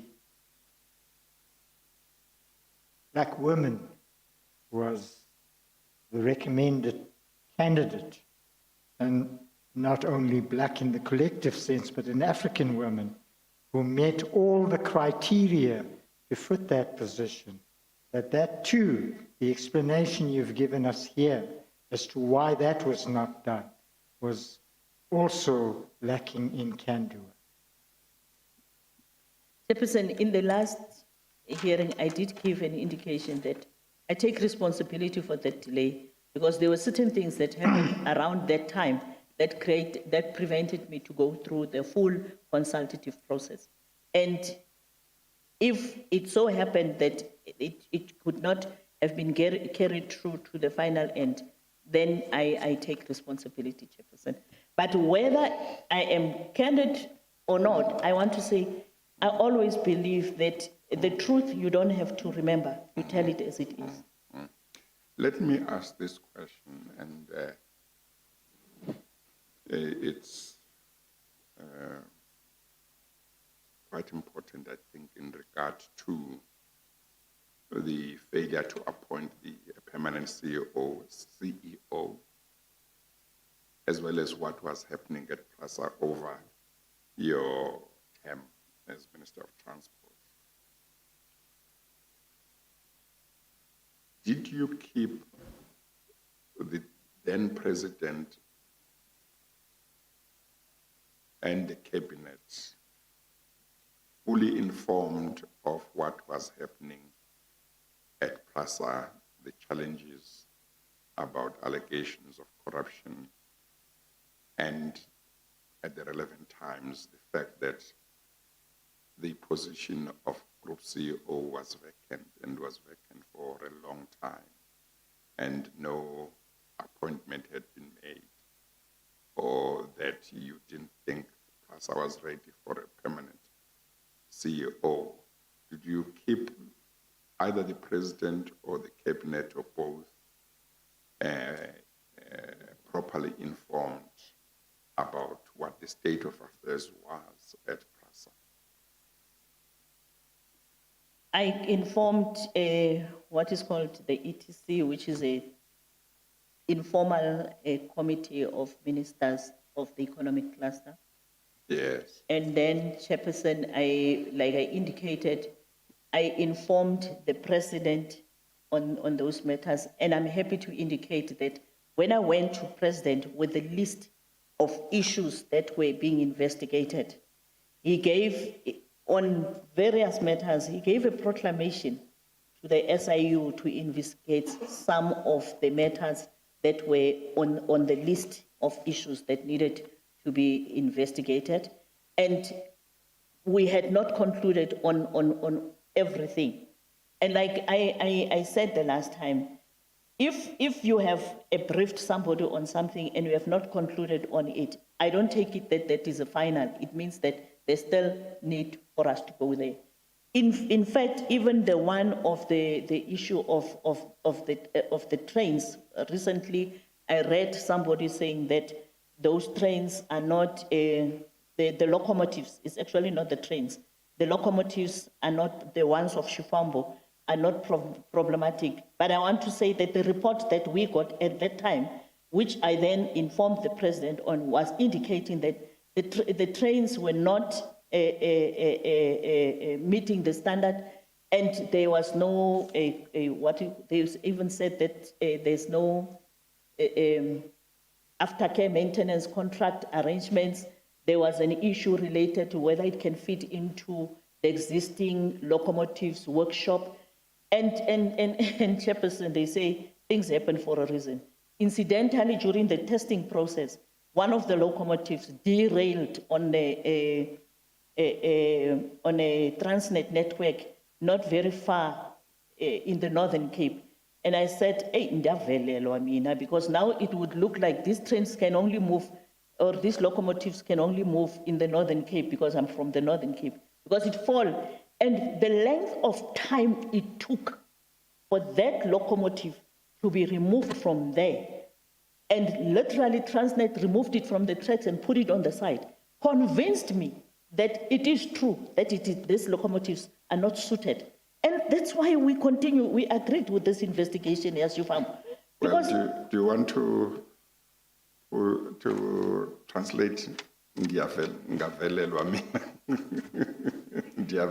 was actually saying, Mr. Chairperson, to Mr. Soni, that I was actually saying, does it mean that I've got bad luck that these things should come and happen in the province I come from, because it got derailed around Modder River in the Northern Cape. And for me, that was an indication, Chairperson. And the one of the others that PRASA had paid for access control things, then we have interflow trains that are not working. All those things we agreed with Mr. Muffe. Yes, but your answer is your answer that yes, you kept the President and the Cabinet or a particular committee, a subcommittee of Cabinet properly informed of the state of affairs at PRASA. Is Not that the your full state of, when things happen, you brief them accordingly. As and when things happen. The then president had established, I don't know whether it's still happening, had established something called the Presidential Infrastructure Coordinating Commission, Yes. where we met as all these ministers that are in the Yeah. infrastructure sector. Yeah. And when you report to the committee why there's delays, because the trains were cited as one of those projects that needs to be tracked. And you Asked to explain what you meant when you said, in your view, in spite of these challenges that you and the late AG, may his soul rest in peace, spoke about, you then took a view that PRASA was not ready for a new permanent CEO. The two positions appear to be irreconcilable. And may I ask you, very briefly, without rehashing what is already on record, what exactly did you mean by saying PRASA was not ready for a permanent CEO? What animated your state of mind at the time? Because it is that which the chair needs to have an appreciation, because you were the decision maker. You know what you're exposed to. We're not in your mind. Can you just try and unpack it? Because I must confess, even to me, it appears a bit irreconcilable. So I want you to try and clarify that for us, please. Chairperson, at that particular moment, anybody who was going to be appointed in the position of CEO was not going to last.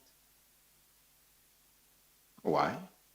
Because of the challenges in terms of the problems that were in this particular organization. And I want to say to you through Chairperson, that history has proved me right. It's only now that they've been able to appoint a group CEO at PRASA, despite the number of years after I left and the attempts that those who came after me held. And I wish that right now, with the report of the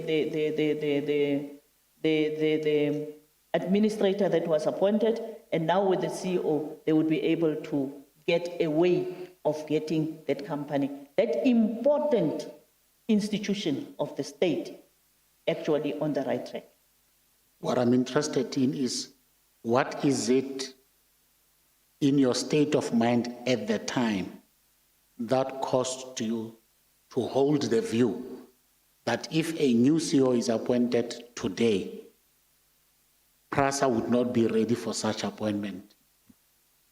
What is it that made you hold that view? When I had the meeting with the board and executives of PRASA before the secondment of Mr. Letswalo, there was a statement that was made by one of the executives. I just don't remember his name quite well. He was sitting somewhere on my right in the corner, and he said the problem that they have is that since PRASA was established, they have not been able to create an organization. They've been chasing the big ticket items. And it then told you why we were faced with this type of situation that we were in.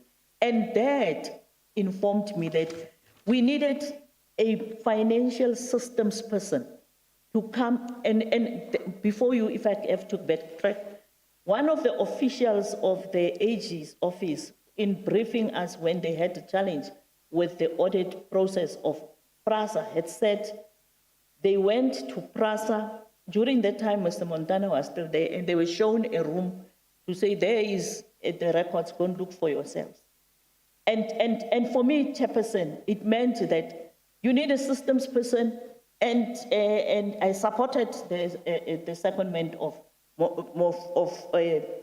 Letswalo to go and try and, from the side of the department also, knowing what we want to be happening, to try and get that organized.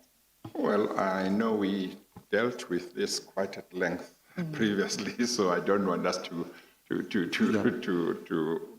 go back to it, but I just want to say this.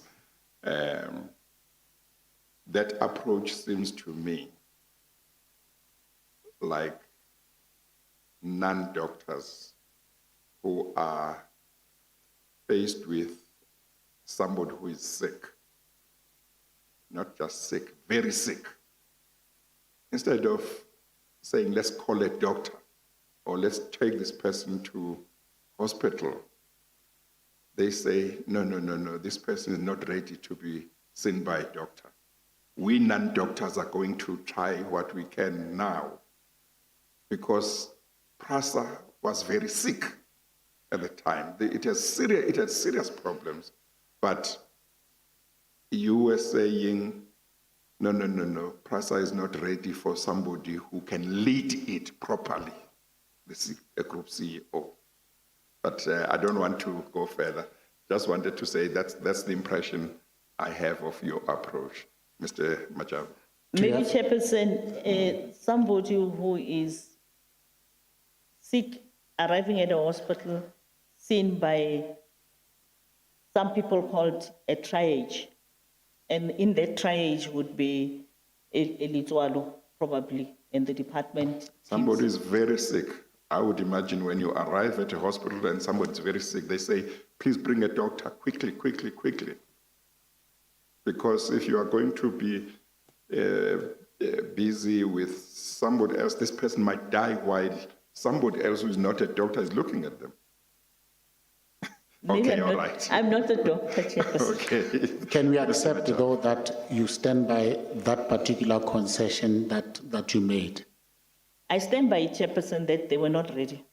No, the concession that in the analogy of the chair, perhaps you may part ways, but you said that you took the view that PRASA was not ready for a permanent CEO, notwithstanding its challenges.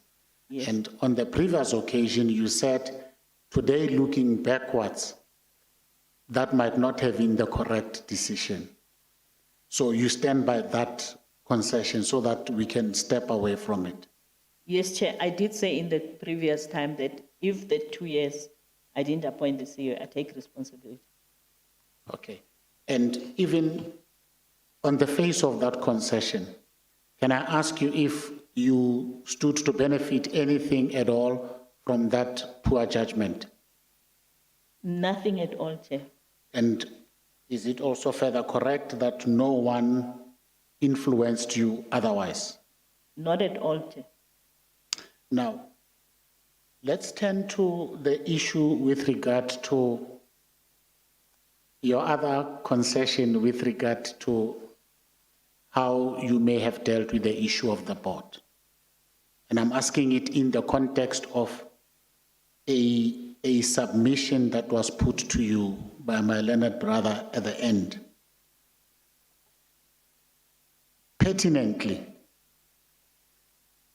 in dealing with the issue of the board the way you did, and I don't expect you to rehash what you did or what you didn't do, was that decision influenced by any other factor other than those that you shared with the chair or with the commission? Nothing, Chair. To your knowledge,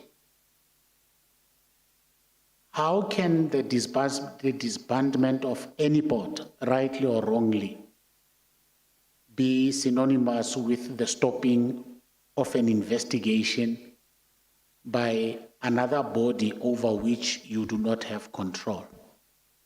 Nothing, Chair. What do you pertinently say to a suggestion that went along the lines that there was an attempt to stifle the investigation, and as a contributor to that attempt, it resulted in you getting rid of the board, as if once the board is gone, the investigation may not continue? Nothing, Chair, because that's why I'm saying if you look at my engagements with the interim board, we spoke and indicated that they continue with the investigations that were happening. Now, lastly, ma'am, The impression created, or what is coming out, is that in your delaying the appointment of a permanent group CEO, you added fuel to a raging fire. Now, as a decision maker sitting where you are seated, when you reflect backwards, would you be able to say that regardless of the correctness or otherwise of your decisions, would you in good conscience say you took the best decision that you could as a decision maker at the time? We now know you've accepted that it might not have been the best decision that you could have taken. Yes, Chair. With regard to dismissing the board, there is also a similar suggestion that you might have dismissed the board for some other ulterior purposes, because the language used was that you were not candid in terms of what we shared with the commission. Now, I want to ask you pertinently, have you been less than candid with the commission with regard to the reasons that animated your decision at the time when you took that decision, pointedly? I have been truthful to the commission. Like I've indicated, that I wanted to cooperate and work with the commission to unravel some of the issues that they're investigating. And that's why I came here to tell the truth as I know it. There was also an indication when one had regard to the complaint by Mr. Montana, and we know that he is yet to testify. But Chair, we can all accept that we are privy to his affidavit. He seems to be complaining that you and Mr. Molefe colluded against him in the context that you did not seem to support his wanting to bounce back, for want of a better phraseology.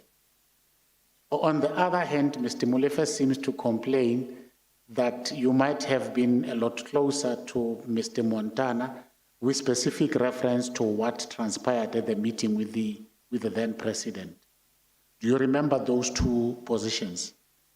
I remember those two positions, Chairperson, and I am very surprised that here are two people who seem to be putting me in the middle.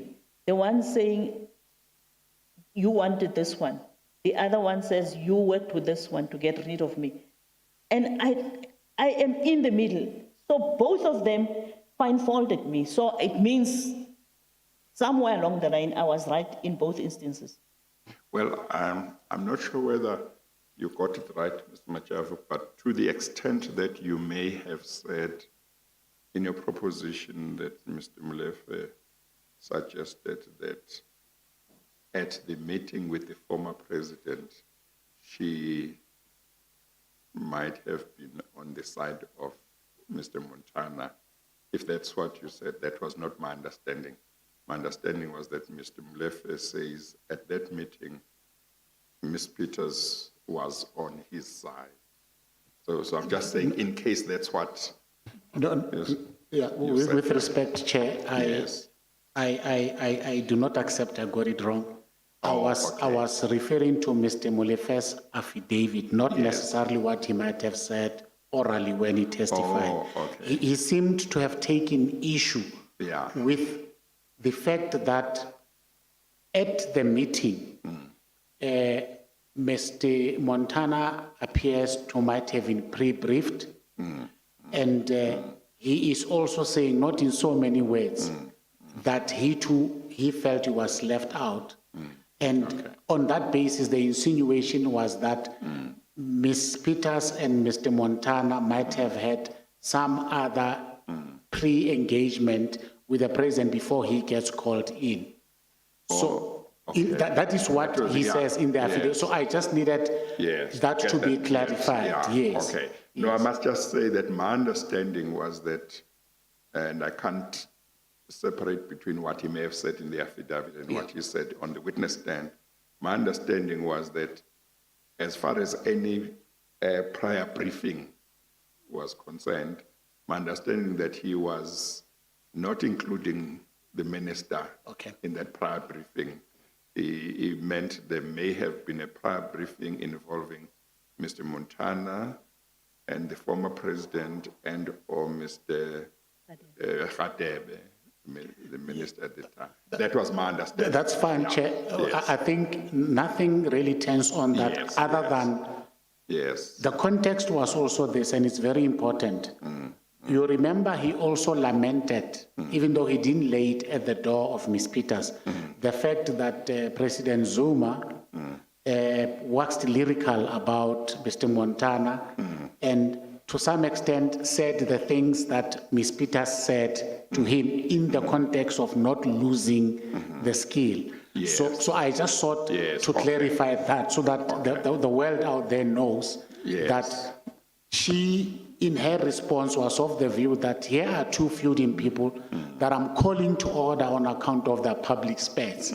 If either of them is unhappy with me about each other, certainly I'm in the middle. Yeah, Eh, okay. And I'm not swayed either ways. But No, that's I'm happy that Yes. that is the understanding that we have. Yes. You also share that understanding, Ms. Peters? I share that understanding, Mr. Chairperson, DCJ, because Mr. Molefe in his affidavit seems to insinuate that I wanted to enable the continuation of corruption. And in Mr. Montana's indication, he indicates that I appointed Mr. Molefe to get rid of him. And it is in that context that I say, the one says, you appointed this man to get rid of me. The other one says, you wanted to enable the corruption that is alleged to have been perpetuated by this one. So where exactly do I fit in? okay. Yes, and Chair, I accept that we are somewhat jumping the gun, but the language used by Mr. Montana in his affidavit, he pertinently says the following people are enablers of corruption. Okay. And then he lists Ms. Peters. And then when you listen to the summation that was put to Ms. Peters by the evidence leader, he says, not only did you make irrational decisions, but these decisions are, and the theory is developed. So I'm seeking to debunk through the witness's own mouth Yes. as to what does she make of that, purely because Yeah. she may not get an opportunity to come back. And that is the Yes. only liberty I No, was no, that's taking, fine, Chair. That's fine. Yes. That's fine. Now, with all you have said, the responsibility that you've taken, concessions that you have made, what is it that you have to say to this commission about the conduct of both Mr. Molefe and Mr. Montana at a point at which you felt there was a need for you to intervene in the manner that you did? Just that, and then we wrap it up on that basis. Thank you, Chairperson. The day I called on Mr. Montana and Mr. Molefe to desist from going to their individual press conferences, incidentally, I was at a Mandela Day activity in Vryburg, the birthplace of one of our veterans, May Ruth Mompati, in whose honor I had gone to do that particular Mandela Day program. And I then asked that, because on that day it was said Mr. Montana has convened a press conference and Mr. Molefe has also convened a press conference. And I then called on both of them to desist from those press conferences because they were going to focus both on issues of PRASA, an organization that I felt needed to be brought to stability. And in my intervention, it was not intended to say, if you find wrong with anybody, because if there were legal processes, Mr. Montana then said there was a legal process he was going to follow because he was terminated. And I thought that that would be the route he will follow. And I thought Mr. Molefe also, as a leader, would understand the context that as leaders, you don't stand on platforms and throw stones against each other. And it's like in a family. If Papali, daddy and mommy is fighting publicly in the streets, what would then happen to the family? So I took it that they should desist from those utterances. And even at the time, if I have to go further, when I called on them, I also even called on them as comrades. I said, comrades, can these comrades desist from doing this? Because both of them come from the same stable that I come from. Thank you, Chair. Now, for avoidance of doubt, on the issue of Mr. Montana's attempt to lobby for his return, am I correct that your position was you supported the board's decision not to entertain his comeback? Yes, Chairperson. I did say it even in the presence of the President that Mr. Montana, he put in his resignation and the board accepted it. And I think maybe he went back there. I had experiences of those nature elsewhere. He went back and realized I made a mistake. And he lobbied, and it's common knowledge because we know quite a number of matches happened. He lobbied quite a number of people wanting to go back. Maybe he put in his resignation when he was not ready. He thought, Idlala kabona. And then...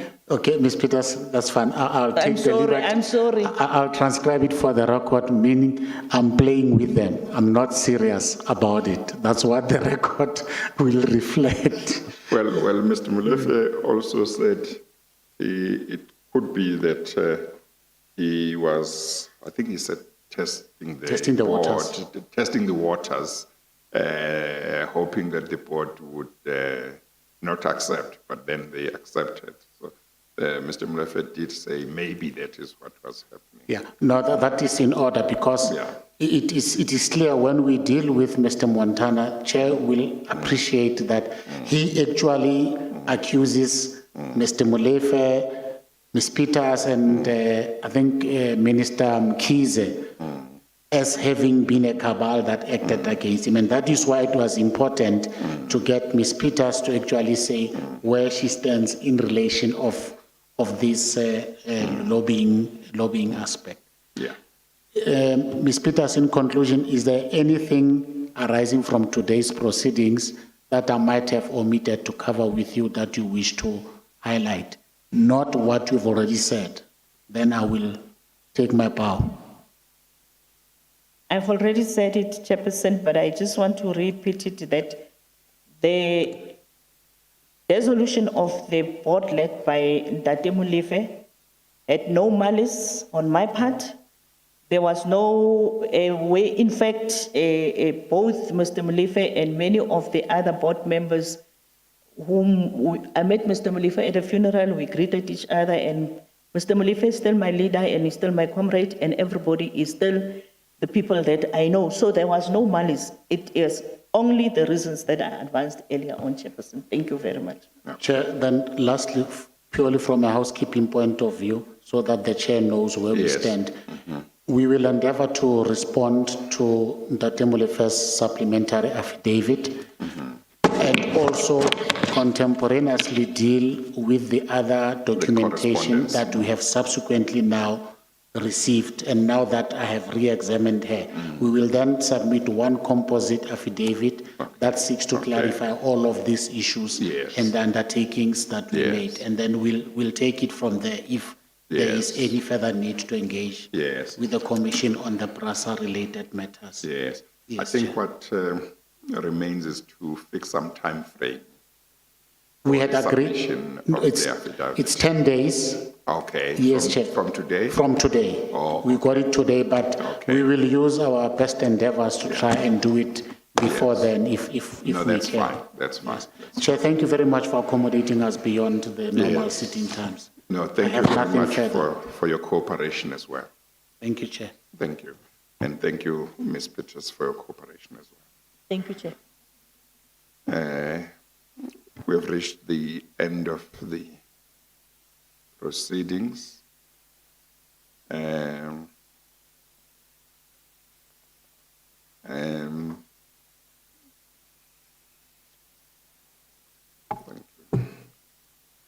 It is the end of the proceedings, Chairperson. Yes, yes. Okay, all right. Tomorrow, just for the benefit of the public, I'll hear the evidence of Mr. Anuj Singh insofar as it relates to ESCOM during the day, and I think in the evening I will hear the evidence of Mr. Pamensky, who was one of the board members of ESCOM. As you please. So we end the proceedings today. We adjourn. As you please.